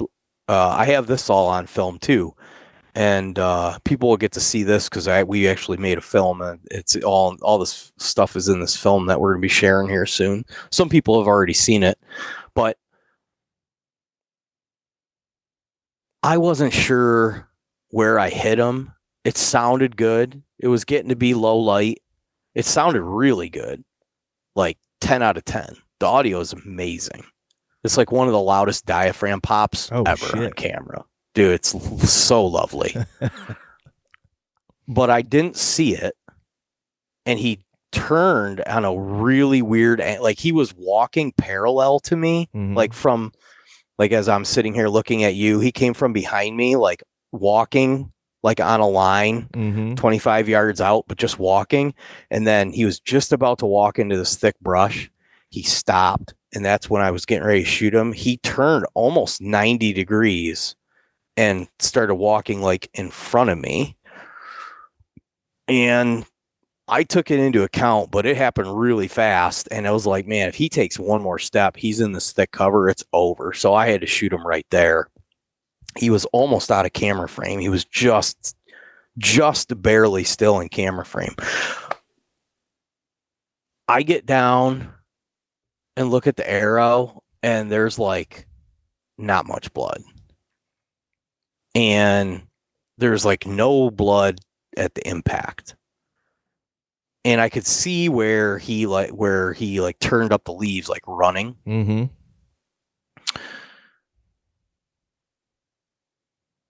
I went back to my truck and got some lights, and I called Joe, and I had shot. It was like an hour had gone by, and I never texted him or nothing when I shot it because it was kind of prime time, and I didn't want to like take him off his game, like, oh, sure. You shot one. And yeah, I'm thinking like, dude, let's go. It's go time.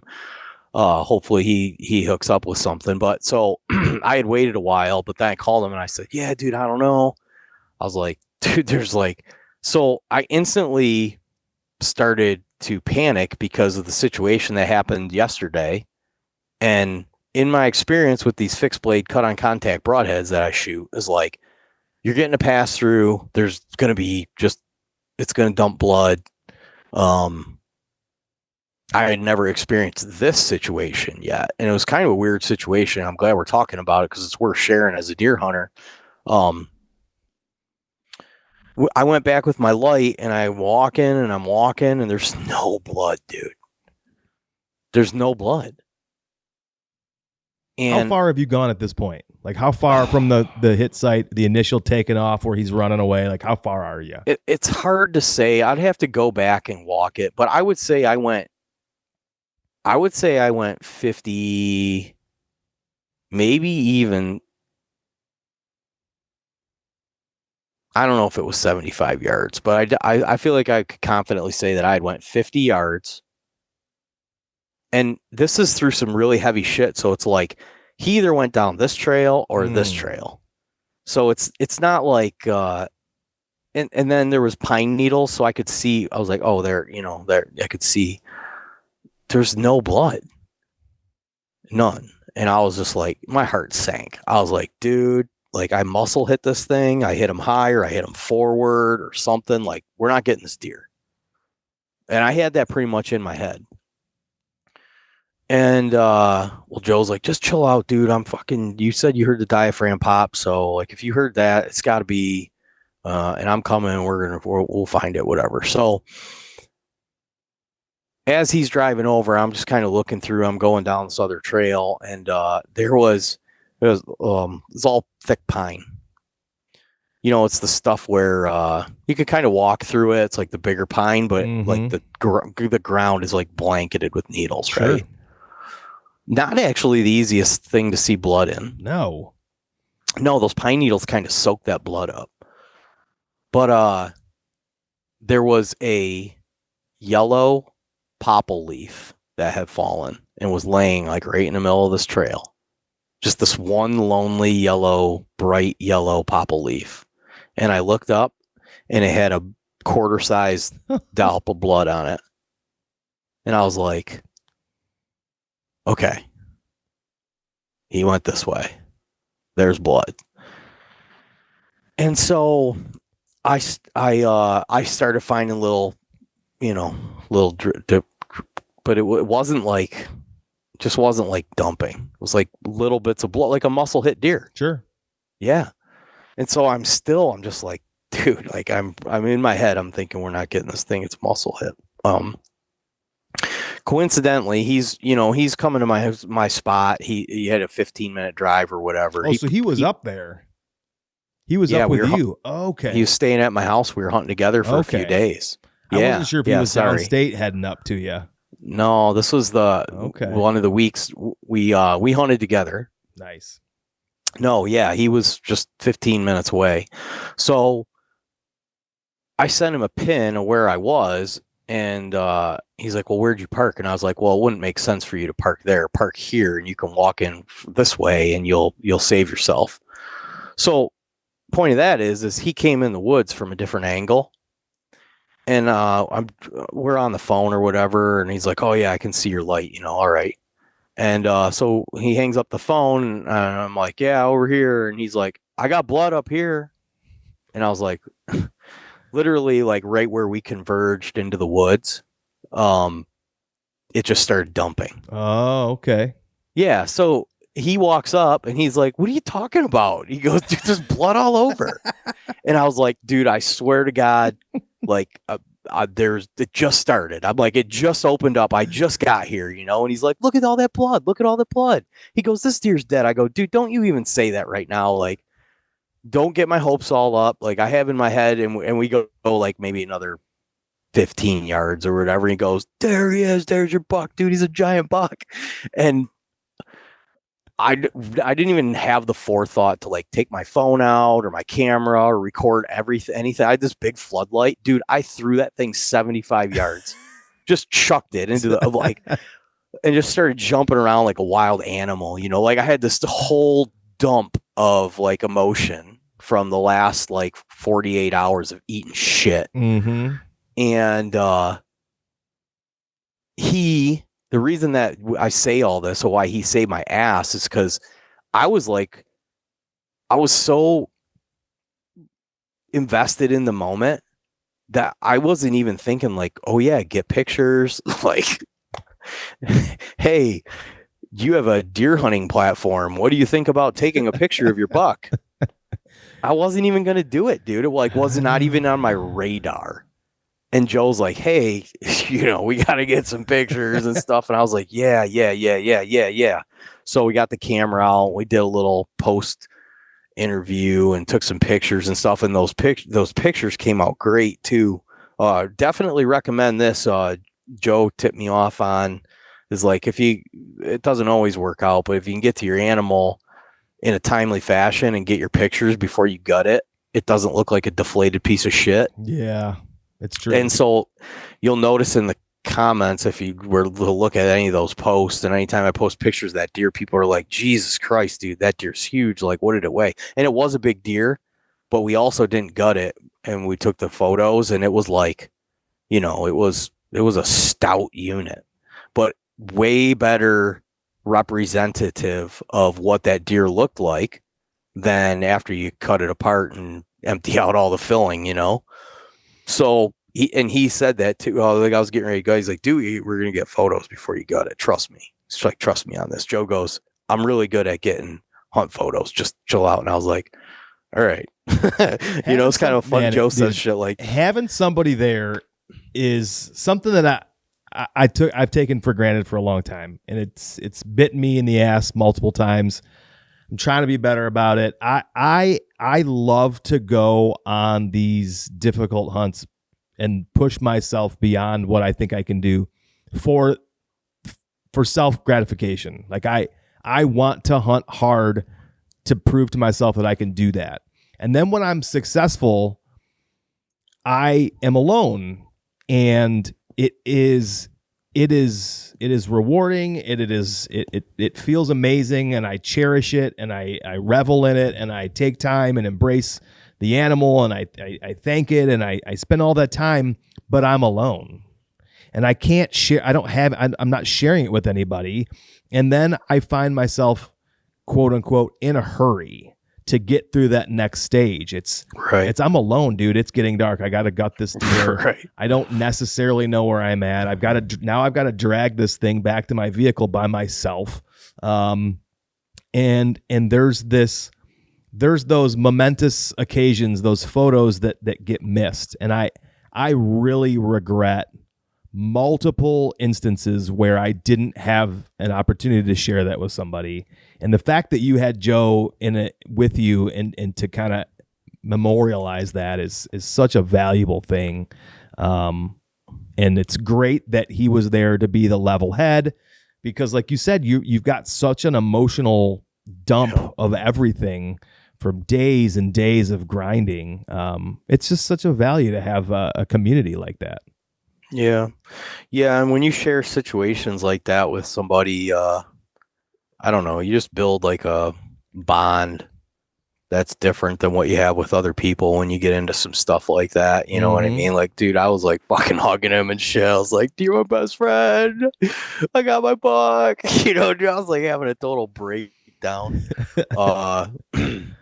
But I was so excited, and the emotional roller coaster from going to like, man, I fucked this up, to like, there he is. And I didn't, and this is, we'll circle back on this. I didn't fuck up.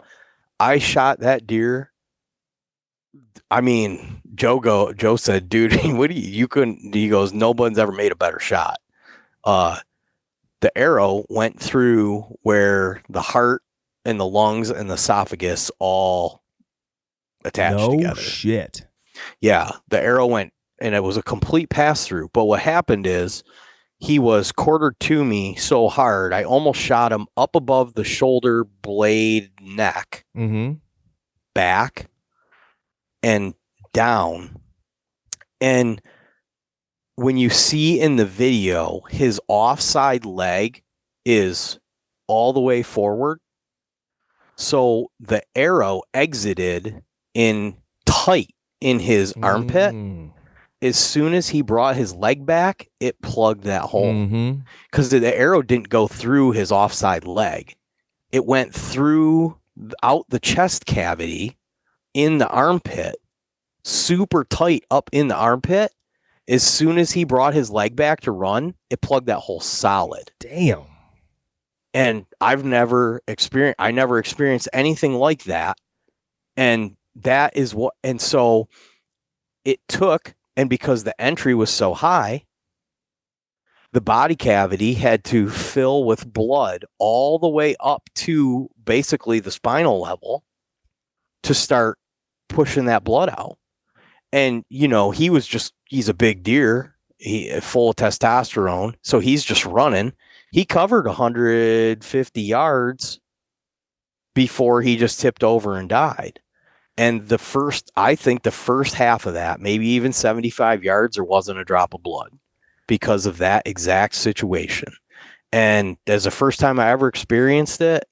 And because I was just baffled, I'm like, Joe, he's like, oh, you know, and I'm saying all this stuff. I go, no, dude, you don't understand. Like, I've shot a lot of deer with these broadheads. I know what this should look like. Like, I know what this looks like every time. I go up there, the arrow's painted in blood. There's blood all over it, impact, and I walk down the blood trail and I find my deer. That's how this goes. Unless something really bad happened. So my default, I'm thinking something really bad happened here, dude. Because when I've experienced anything other than what I just said, I didn't find my deer. Well, it's like you said, in the day before, you had something go wrong. Yeah, so just the day before. That's fresh in your memory. It was, dude. I was freshly wounded. But yeah, just a weird scenario that I had never experienced. And maybe that's something that I wouldn't even, in younger bow hunting days, I wouldn't even paid attention to that. I would have just found the deer and been like, yeah, we got him, you know. But I was like, what happened here? Like, I need to understand this. And then I started looking at it and I'm like, oh shit, son of a bitch. Like, his leg was forward, so it didn't go through the leg. It didn't mess that all up. And as soon as he brought that leg back, it just pinned it to the body and it plugged that exit hole up, and kind of wild. But yeah, man, I mean, I really, really 10-ringed him hard.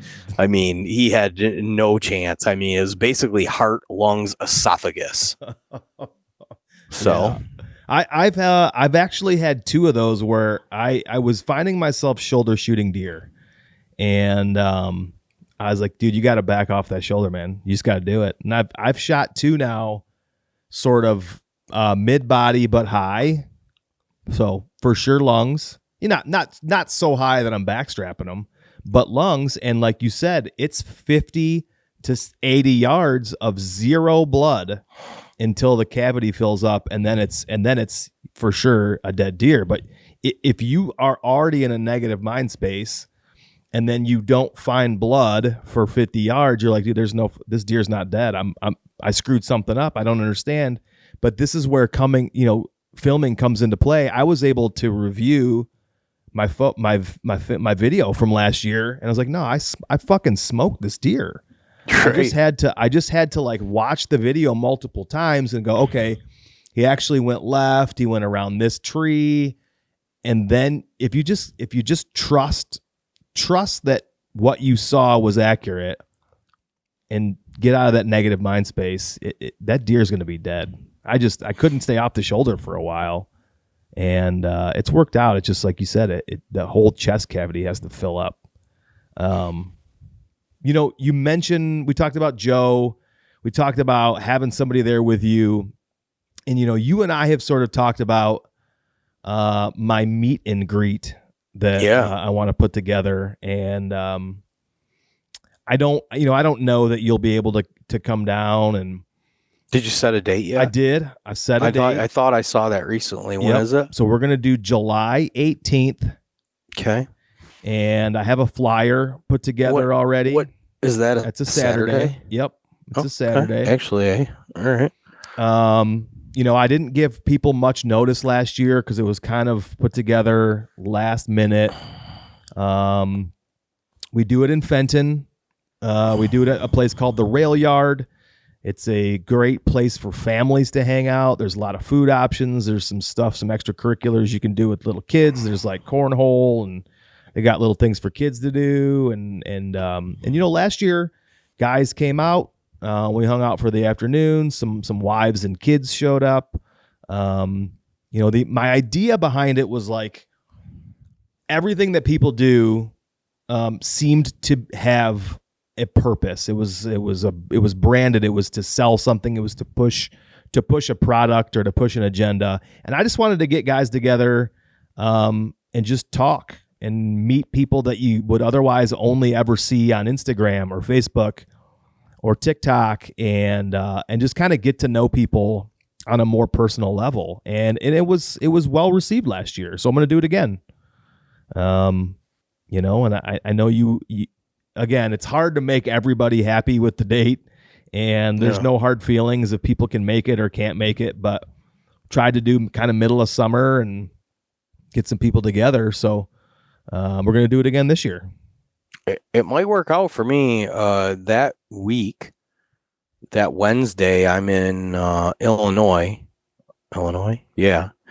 We're going to do Working Class Bowhunter podcast. Oh, sweet. And then on the way back, Friday, I think I'm going to stop in Wisconsin at that hunt stock. Okay. That's going on. And then I might blast out of there and just make a whole like hunting week trip. Yeah, come down to your guys' operation, and we'll definitely promote the event to our audience. And then, honest to God, that might even entice me to skip out of the hunt stock thing, because there's a lot. It's not like I kind of have to add a lot of hours to my drive, and it's already far to drive over to Kurt's place. Mm-hmm. It's like 8-hour drive. Sure. Maybe it's 6.5. I can't remember. But it sounded fun when I heard you say it, and I know there will be people there that I want to talk to and hang out with. Yeah. And so, I'm going to try to make that happen. But like, I know that I have a pretty clear schedule because I already, I'm going to be traveling and out of town that week. So I'm taking some time off work and all that good stuff. And the following week, I know I have work commitments. So that following weekend wouldn't have worked for me, but this one might. Good. Yeah. Again, I it was late last year. I didn't give people much of a heads up. Aaron with the fall wanted to come down. DJ was busy. DJ's pretty busy all summer with family stuff. And he's always busy. Barefoot Dave was busy, and a lot of other guys had some commitments, and I respect that. And if anybody can make it, just come hang out and get some tacos. My brother's got a restaurant there, and you can get some beers and hang out for the afternoon. There's lots of things to do in the area. Nate Roosevelt came out last year with his wife and son, and Sounds phenomenal. Is there a hotel within proximity? Oh yeah, definitely. Yeah. Yep, right there at US 23 and Silver Lake There Road. you go. Hell Dude, yeah. now we're talking hotel party. Yep. Hell yeah. Yeah. Just stay at Adam's house. My brother's walking distance from there. He'll be fine. I think. I don't know if you want to invite that on him. We true story. We went and did, this was years ago. We went and did the hunting beast. Dan and Fault did these like clinics, Mm-hmm. And he gave away a couple spots to one of them, and we like raffled them off, Yeah. And so a couple of our audience members won these free tickets to go do this scouting clinic. And then myself and my brother, my cousin, and my buddy, I think there was like 6 of us that went. And then there was other guys from the scouting clinic that were staying at the same hotel. Plus, we had some friends that we just knew through hunting and Instagram that lived in the town or within proximity. We all met up at this bar. We all got just annihilated. It was like a brewery and a bar. And we actually got shuttled back to the hotel. And somehow, some way, the pool was not open, but there was no staff and the door wasn't locked, or somehow somebody maybe got unlocked. I don't know what happened. All I know is there was a whole bunch of dudes in their underwear in the pool because nobody brought bathing suits or anything. Sure. We're at a hunting beast scouting clinic. Next thing you know, I mean, it's 1:00 in the morning. There is bottles of Fireball being passed around in this hotel pool. Well, then other people at the hotel, specifically a group of, God, what were these girls doing? They were there for some I swear to God, it was like a volleyball tournament or something, dude. I mean, you can't make this up. I've next seen this thing movie. you know, I know how this ends. The pool is full of girls in their underwear, and we are passing around fists of Fireball. And needless to say, the drive home the next morning wasn't lovely. But you may want to think twice, or at least ask your brother before you invite us into his home. Right, now, we have grown a bit. Yeah, but if there's a pool, if he has a pool, I have a pool. So maybe we'll have the pool party at my house. Oh gosh, I love a pool party. So I have a camper. My wife and kids can stay in the camper, and we'll take over the pool in the house. Okay. Yeah, I'm really going out on a limb here and making some assumptions. Here's what we do. We send her to the hotel. Okay. Or she can go to my brother's house and stay with his wife and kids, and we can all come over. I've had bachelor parties in this barn with strippers. I mean, this barn has seen some shit. Yeah. I can't imagine that we'll top strippers. But then again, I saw look at your eyes. You're thinking. I see your eyes thinking. But it's just ironic. I mean, yeah, I don't know how.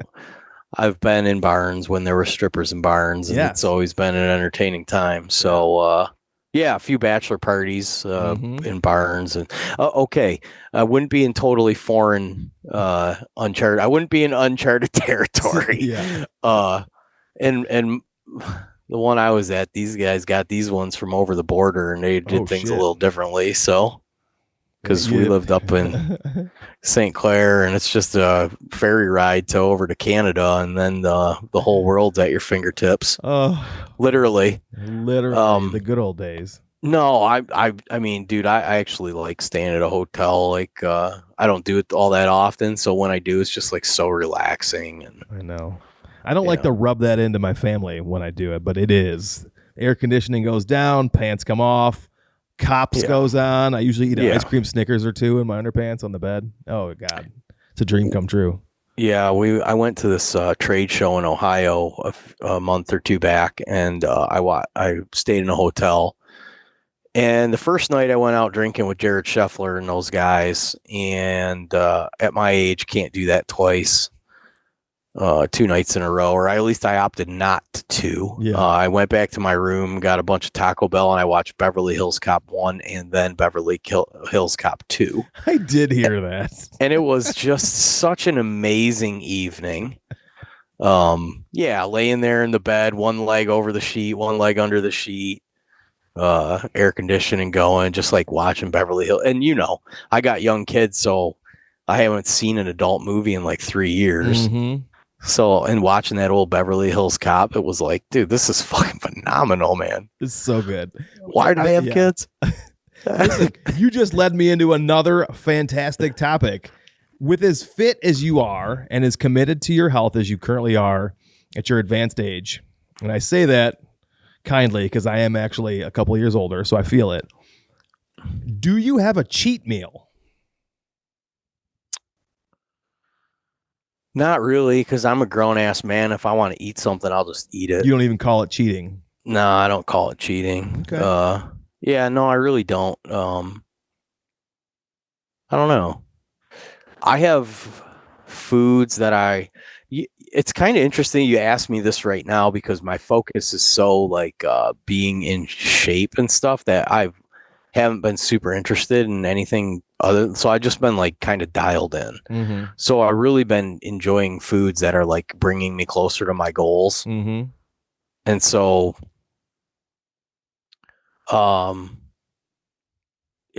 today I maybe had a craving for like pizza, but it wasn't like, I didn't want to get like a big nasty pizza. Like my wife makes, homemade like pizza dough.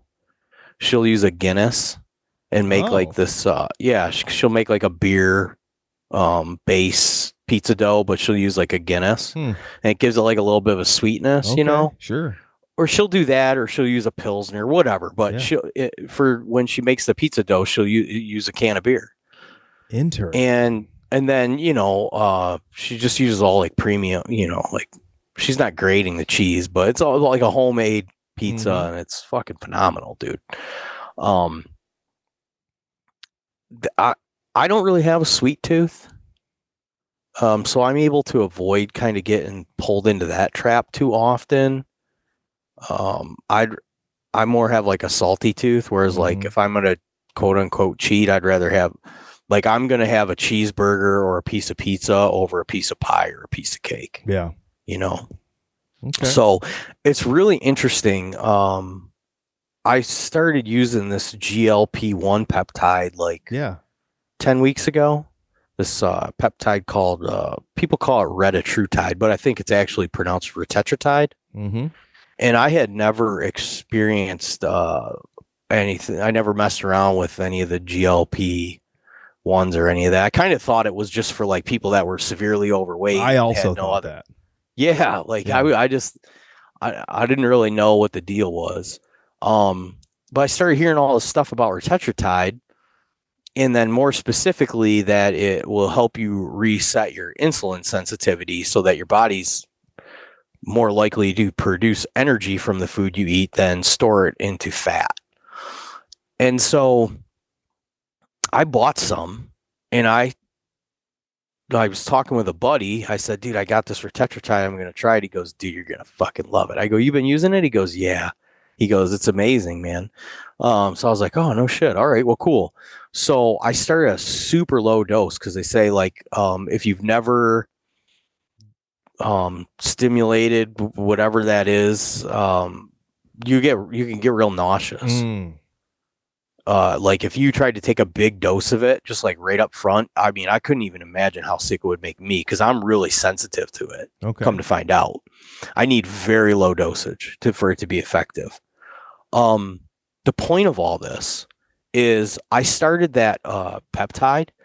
It shut off that food noise for me like a light switch.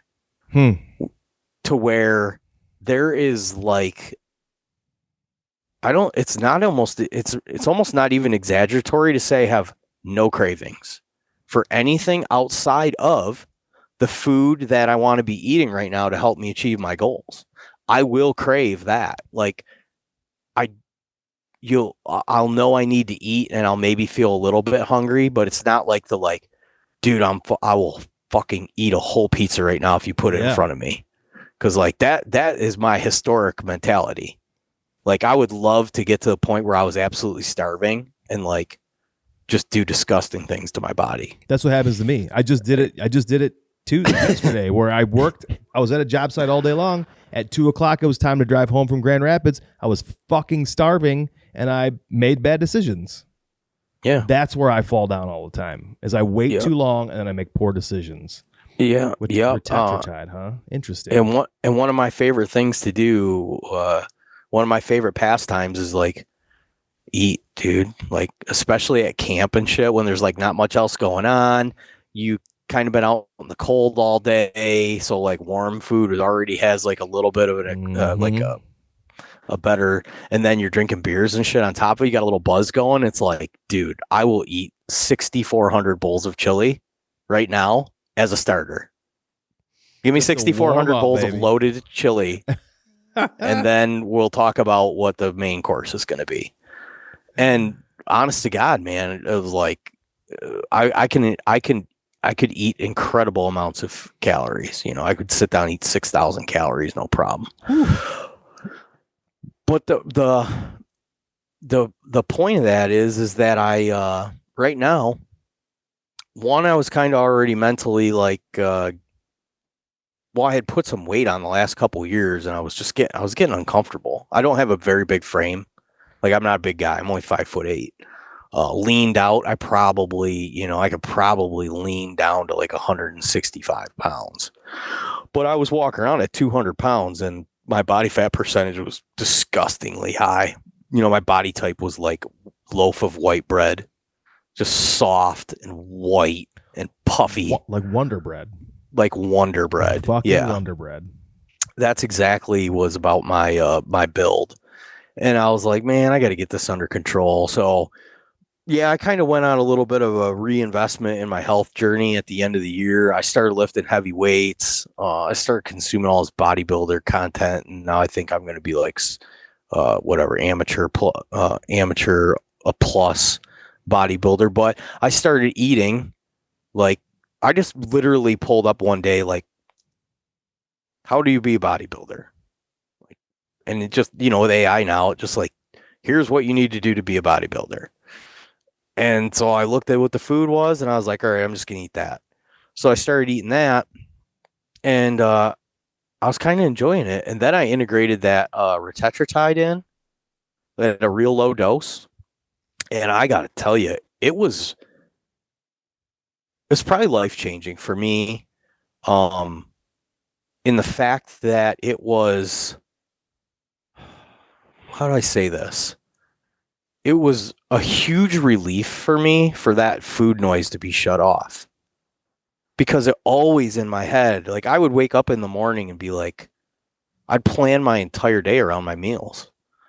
And like, especially if it was like Sunday and it's like a decent October day and like there's going to be football and I'm going to run the smoker.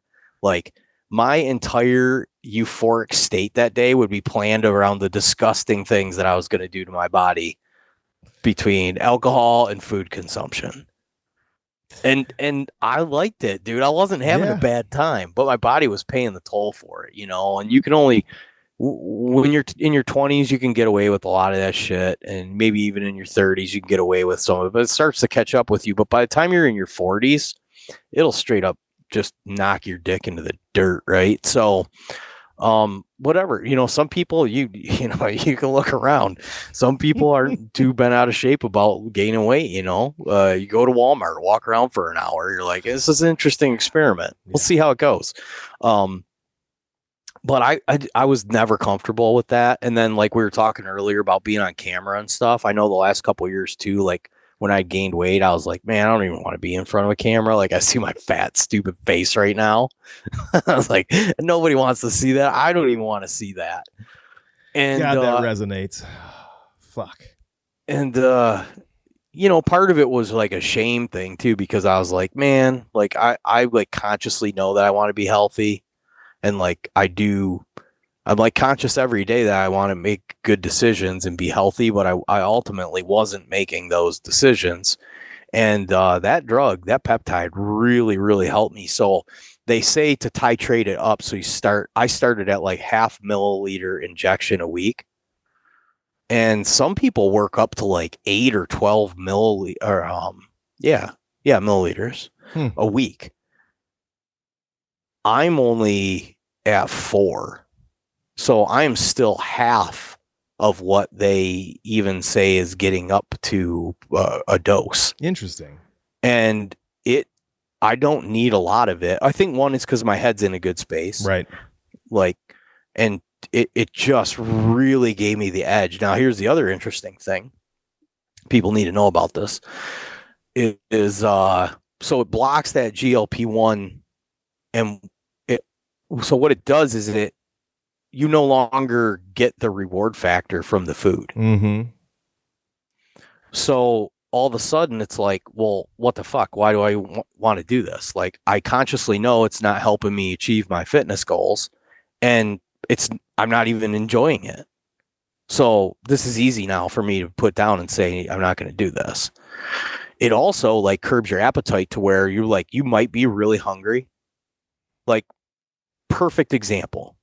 Easter Day, we went out to this Mexican place. Here's how this was normally go down. I'm going to eat everything I order, and then I'm going to finish this kid's food, that kid's food, and my wife's food. I couldn't finish my own. I couldn't finish my own plate. So I was like, wow, there's really something going on here. I got like halfway through I got like a fajita and some chips and, whatever, beans and rice.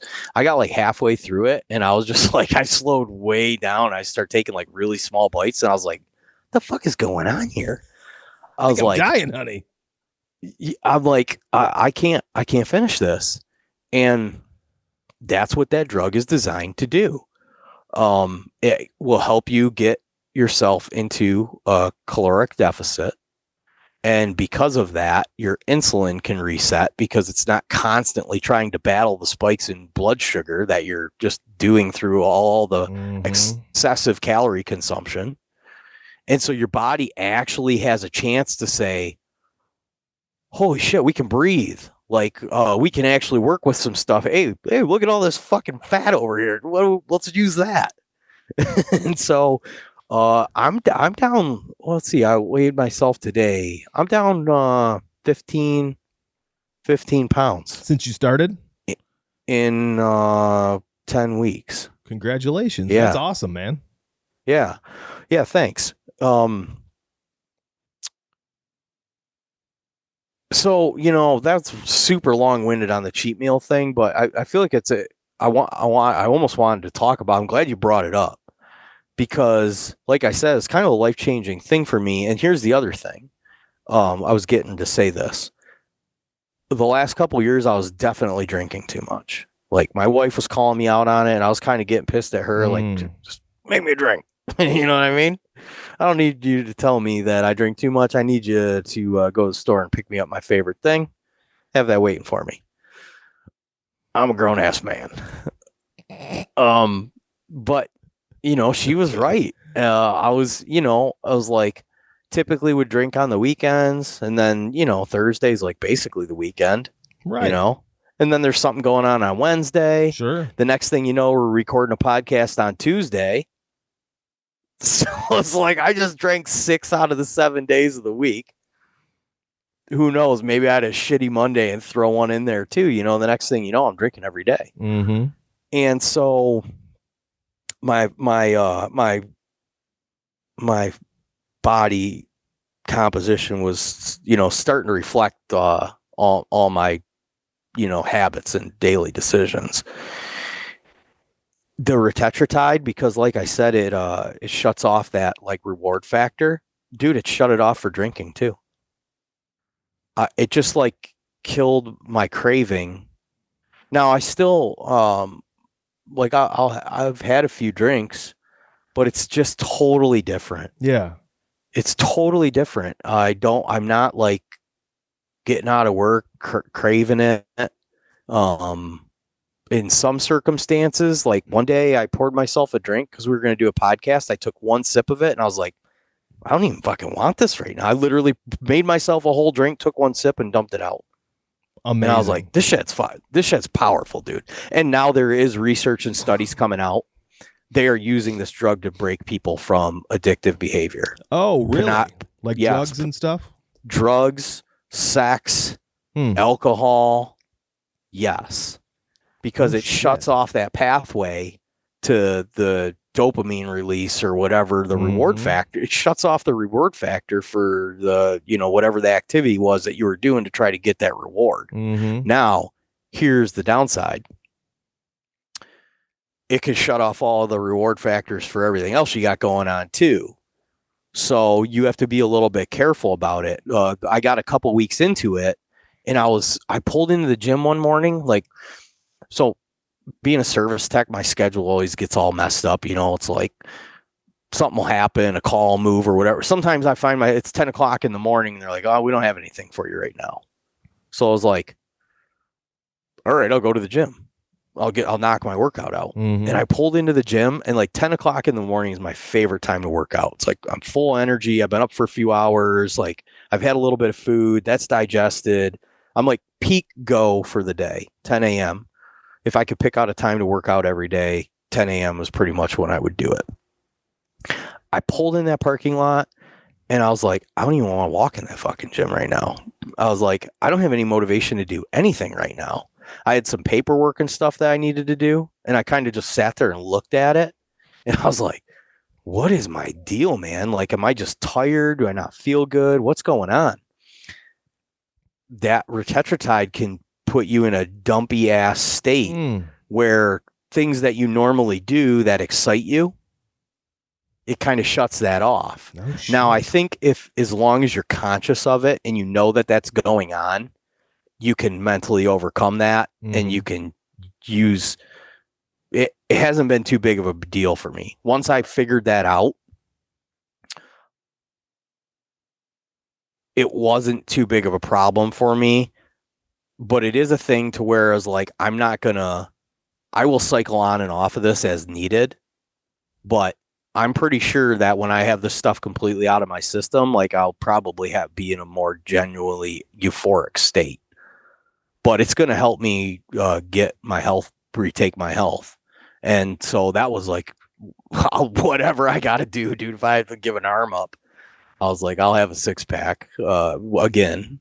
I know you were really adamant in when you did a whole podcast about that, what you're doing recently, within the last month or so, right?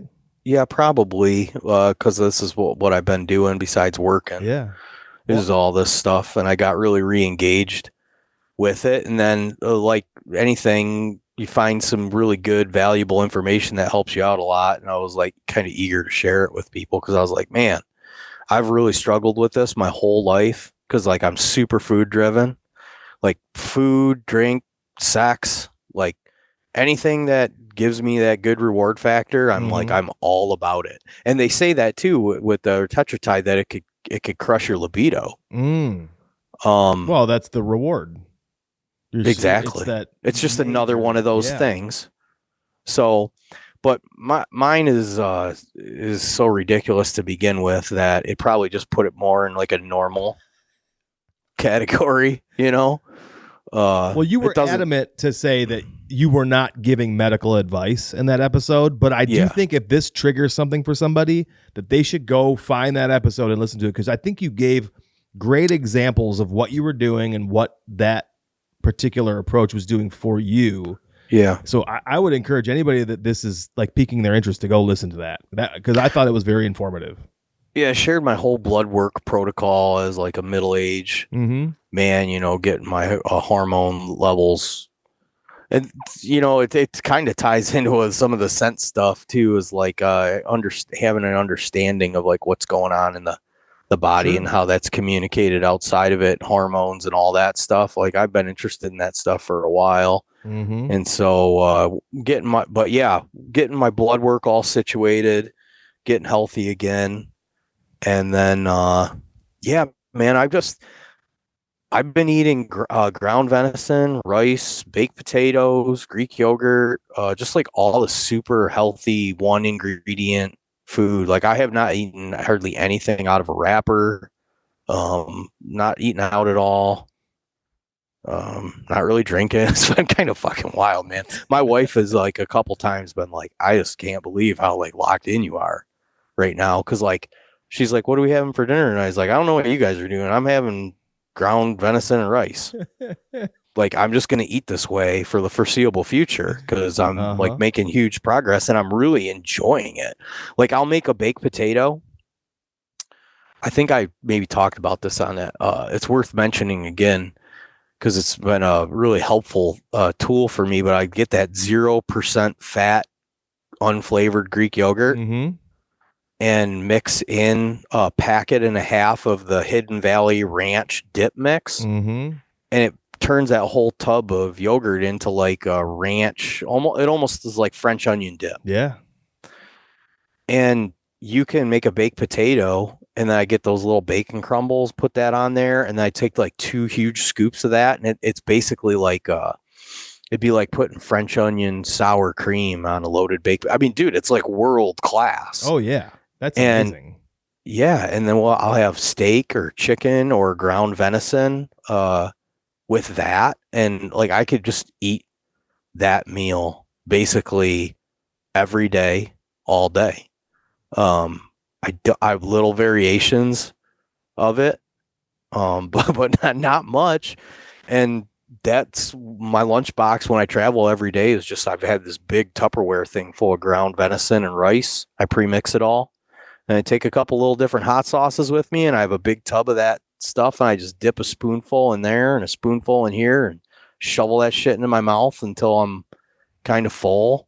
I stopped buying all the gas station energy drinks. I'm a pretty big caffeine fan, but I buy the ones from Jocko.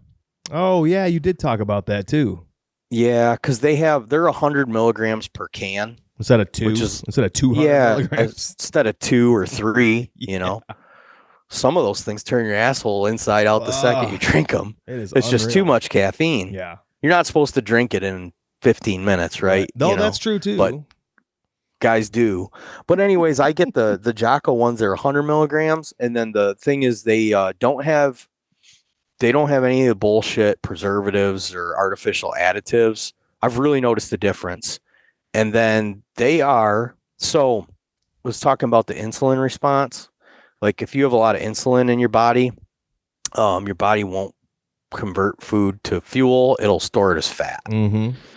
I think I'm saying that correctly.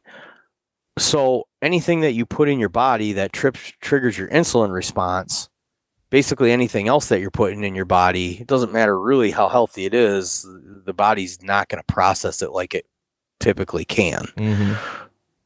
Sugar is the number one, thing that obviously fucks that up, but also some artificial sweeteners. They're still doing studies on it, but some of these artificial sweeteners, not as bad as sugar, but they will still trigger an insulin response. And I didn't really understand that. I just thought if it's 0 calories and it's not sugar, then I'm not getting calories. Yeah. All I'm doing is putting caffeine in, which is stimulating increasing your metabolism. I did not realize that stuff was screwing me up as bad as it was. So, but the Jocko ones are sweetened with monk fruit, and monk fruit specifically will not trigger an insulin response. That's amazing. Monk fruit is weird stuff. Yeah, I didn't know that until you said that the other day. That was really interesting. Yeah, it's super sweet. You don't need much of it at all. Do you only buy his? Can you only get it on his website, or can you buy them at the store? Meyer has them. Okay. Yeah, interesting. Meyer has them, and sometimes Meyer will have them like buy one get one half off, or sometimes they'll have wild sales like buy 4 or more for $1 a piece or something. Oh, yeah, like they're just giving them away. I'll have to keep my eyes peeled for it. I don't think I've ever noticed it. Yeah, it's they're really good. They're different. some guys don't like them right off the get because they're not as sweet. Yeah. But I'm not a That's big all right. sweet person. Sure. So for me, it was appealing. I was like, oh, these are a little better. They're not quite as sweet. Some of them are just offensively sweet. Some of them are insane, dude. Yeah. Blue Raz. Yeah. Yeah. I'm trying to even think of what some of those brands are, but yeah, some of them are insane. And so, but I've been ordering the cases off the website now. Okay. I order them 4 at a time because I don't like I get like a apple orange. They've got like a cherry cola one, and then they have a pink lemonade one that's really fucking good. But I try to hold back and save that one for the summer. It's like a nice little treat. Mm-hmm. But they have a bomb pop one. They've got quite a few different flavors. So I'll buy like 4 cases at a time, and then I usually order like 2 or 3 bags of the protein powder. And I should probably put all that stuff just on a monthly subscription. Like you do. My wife save money. You do save some money, right? And I've just that stuff adds up. But it also adds up if you're going, like I was going to the just bebopping into the not grocery store, but whatever, deli or gas station or whatever, 2 times a day. At the end of the week, you're spending 120, 150 bucks just grabbing random shit out of everywhere. So yeah, probably being more cost effective now, even though like you swipe the card and it's 230 bucks or whatever. But my wife is a health enthusiast too, so like we go through all that protein powder and stuff really fast. She doesn't drink any of the energy drinks. She likes coffee and shit, but I really like those things a lot. So the combination of all that right now has just really had me kind of locked in, and I don't know. I think I needed I needed like a new venture, a new challenge, Sure, something to do too. So this right now is just kind of scratch that itch. But I did need to get back in shape. It was getting kind of ridiculous. Like, I hadn't had to like in quite a few years had to like buy new clothes because I was the same size. And I was getting to the point where I was like, dude, this shit is not like, I am not comfortable. Like I'm going to have to buy bigger clothes. And I was starting to buy, I bought another pair of pants, like, and then I was only wearing those ones because they were the only ones that fit me. And yeah, I was anyways, I kind of got a grasp on it and turned everything around, and now my clothes are starting to fit again. So fuck yeah. I know what you mean, man. As soon as my 36s start to get snug, I'm like, all right, man, you're out of control. Get this shit back on track. I got some silliness. If you got a couple minutes for some silly, dumb shit. For sure. Yeah, for sure, man. We'll end this thing on a high note. If you're in your car driving and you got the windows up and you're singing along, and let's just say it's a song, let's just say it's like a 90s rap song, like Tupac comes on, hit 'em up. Are you willing to sing the N-word in the song if you're all by yourself in the car? Like, yeah, you kind of pause, you dance around that? No, I'll probably really put emphasis on it. All right, good, same. I like to know. I like when people are honest, because in the most unracist way. 100%. Yeah. Yeah, because you're not saying it to be racist. No, it is saying it because they said it. Yeah, you're singing the lyrics. You're singing, and it's like that's a punchy word. If you change the lyrics and you're taking creative liberties with a masterpiece, and no one wants that. No, exactly. No, you got to stick with it. All right. So I have some bad. I have a tendency to come up with a lot of ideas. Most of them are bad. Some of them are good. But I've got, considering you're a serial entrepreneur, and although you said you have to use marijuana to get creative, I think you are being a little modest. I think you're creative all the time, probably. I'm going to give you some of my bad ideas, or at least I think they're bad ideas. And I want you to just kind of tell me yay or nay. And if you want to expound on them, we can. So the first one I want to bring to your attention is like, I sort of envisioned a food truck of smells. So it's maybe a trailer or like a drivable sort of RV that you could go in and either open like doors and get a different smell, things that remind you of different things. So, for example, like your grandparents' basement probably had a smell. Like, you know that smell? It's like musty, like wood paneling or old cigarettes. The ball pit at McDonald's, like a woman's purse. So similar smells like that. So like a food truck of smells. Would that work? I don't know.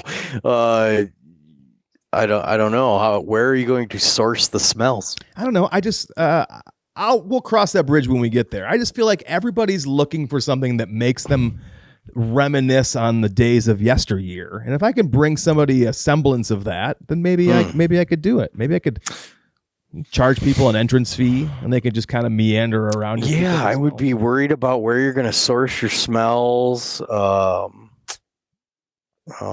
expiration dates. Like, oh shit, that was expired. This is where your chemistry background would come into play. Right. Somebody doesn't get like mustard gassed because you had the wrong they mixture. open it up. Yeah, right. Oh shit. Oops, that one was a little too strong. Yeah. One's chloroform. That one's chloroform. Do you have a smell that every time? So for me, I have one particular smell at this stage in my life that kind of makes me very happy. And it is the first cold morning after a long summer. Like if you go outside in the morning, that first cold morning smells different. Yeah. In the fall, when I get into these pockets of popple, like those are the first leaves to kind of turn.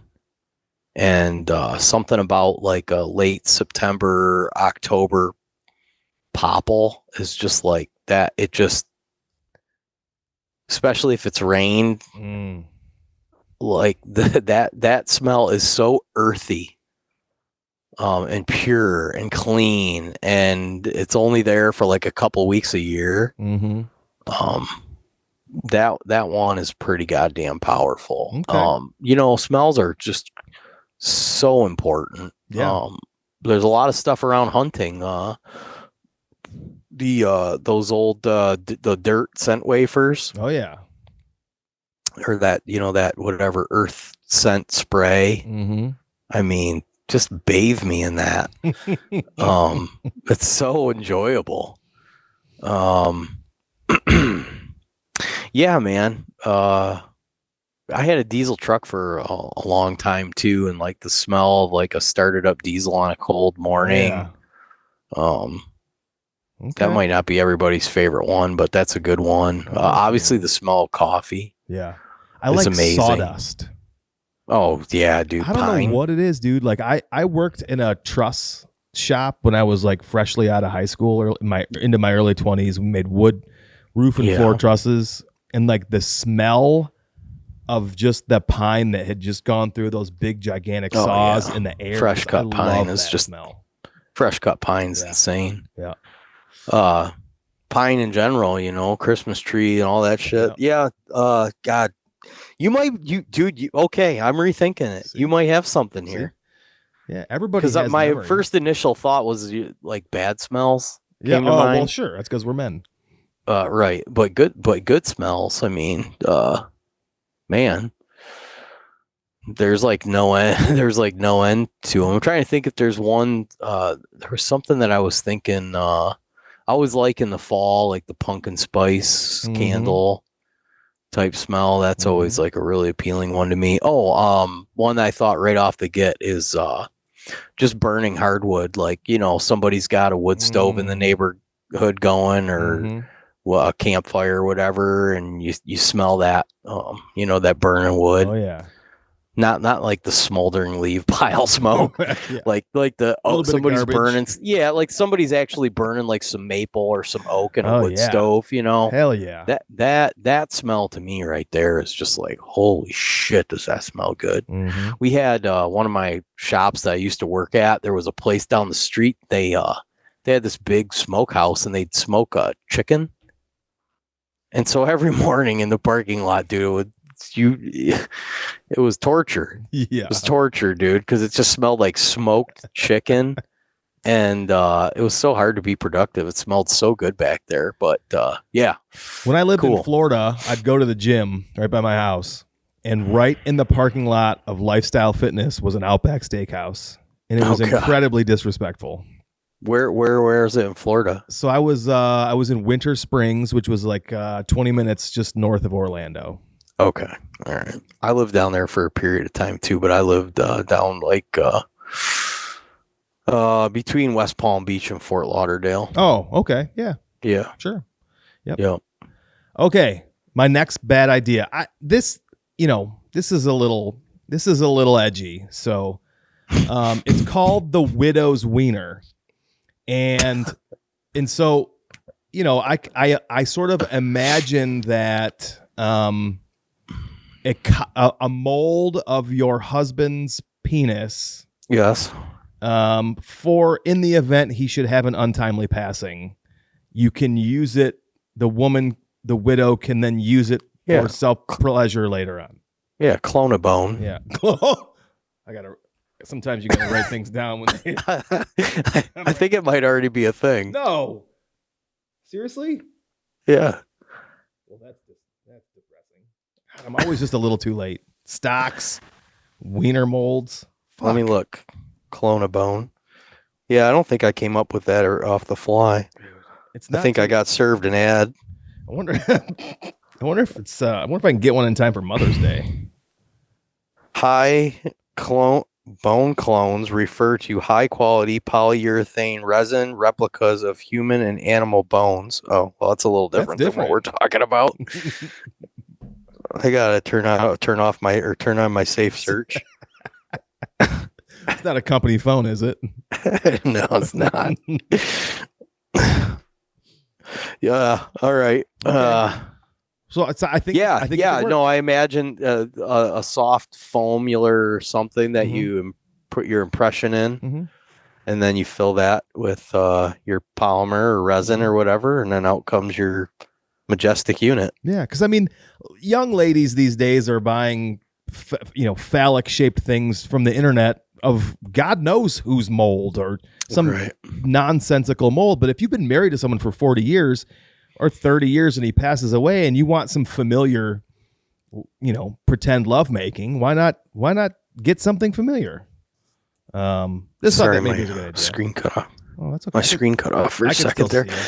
Would it get weird if, so is it cheating if you had a clone of someone else's bone? I think so. Yeah, I think it is. I think it's cheating. It gets weird, right? There's also, but it doesn't matter if it comes from the if it comes from the Amazon or the store. That doesn't matter because that's not like your neighbor, Doug. Well, there's this discussion of what happens to your mounts or whose burden do they become when you pass. Imagine you're cleaning your grandparents' house out after they've passed away, and Rupert has his wiener mold in the drawer. Esther was using it. Listen, man, I've worked in residential service for a long time. I've seen some shit. Seen some things that I didn't want to see. They forgot to put it away. Yeah. Didn't care to. Okay. Yeah, maybe a little bit of voyeurism going there. Yeah. Oh, I like that. That's kind of exciting, though. No, maybe. I mean, depends on the candidate. I got to tell you, I secretly enjoyed your story of the farmhand that was maybe a little inappropriate or something. Sure. Yeah, I kind of enjoyed that. Yeah. I was living vicariously through you. It's like, again, that's like people write scripts where that's the premise. I know. And you were living. Yeah, it's really interesting. My last bad idea that I'm going to give you, and then I've got a couple of would you rather. So my last bad idea, kind of cutesy. a calendar titled Squirrels Gone Wild of just pictures of squirrels being cute. Yeah. That would work, right? Kill. Okay. Yeah, I mean, I might not even said that out loud. Well, that one's on the house. Yeah. Yeah. Okay. No, yeah, that'll play, dude. Yeah. And that's not just adult theme. That could be anybody could enjoy that. But only the adults will understand the play on words from Girls Gone Wild, days of yesteryear. Yeah. All right. What a great era. Yeah. So my last three things for you, and then I'll cut you loose here. Some would you rathers. I think you understand the premise. Oh, yeah. Yes. Would you rather be covered in fish scales or feathers? Feathers. Any particular reason? Fish just genuinely kind of gross me out. Okay. It's fair enough. Yeah. I mean, I guess I respect them. I don't know, but okay. And when we were younger, fucking scaling bluegills and shit, dude, and you like 3 weeks later, you'd have a fish scale on you. Yeah. You know, like, yeah, no, I'm good.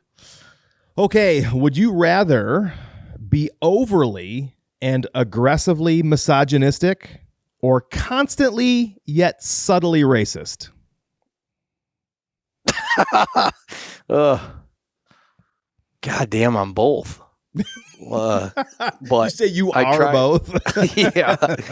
Well, the racism stuff is just a joke. As much as I think any of that's funny, I think it's funny when like a black or a Hispanic guy would crack on a white guy. 100%. You know, or I've seen some Chinese guys be like, "Oh, I put it on my credit card." You know, like fucking dunking on white people for being idiots. Yeah. So that shit's fucking hilarious, dude. And I'll never stop enjoying that. Yeah. No matter how PC the world ever gets. So casual racism, or aggressively misogynistic. Yeah, no, that's no good. You don't want to be aggressive about it because it's like it's you got to be touchy about it. You got to be tastefully misogynistic. Playful. You need to be misogynistic, but tastefully. Okay. And then you got to be able to take it when it comes back on you, and you got to accept the reality that we do some fucking stupid fucking shit too, right? Routinely. Yeah. Like, it's amazing that I can't find something that's like right in front of my face, and it's almost embarrassing now, like to ask my wife, you know, because it's like, God damn it, she's gonna find it in 2 seconds. So whatever, patterns. So which one?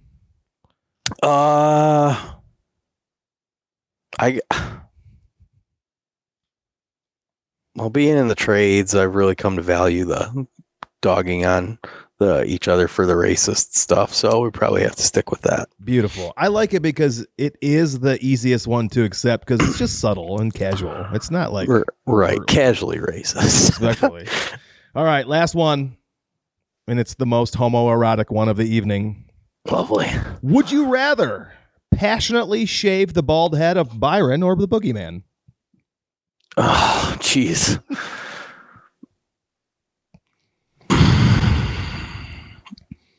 I'm talking music. I'm talking aroma. Yeah, I was just thinking flowy white Belle Biv DeVoe pants. A gentle, hot steamy towel. I'm gonna say Byron because Joe would do something to like take it overboard. He'd be like, "No, I'm gonna enjoy this." Whereas Byron would be like, "Let's get this fucking done," and I'd be probably feeling the same way. Yeah. So okay, there you go. I just noticed literally yesterday that the 3 of us all have shaved heads. Dude, I just noticed it as it came out of my mouth, and then looked at you on the screen. I went, "Holy shit! Look at this!" Yeah, we all have shaved heads, and it wasn't like a communicated thing.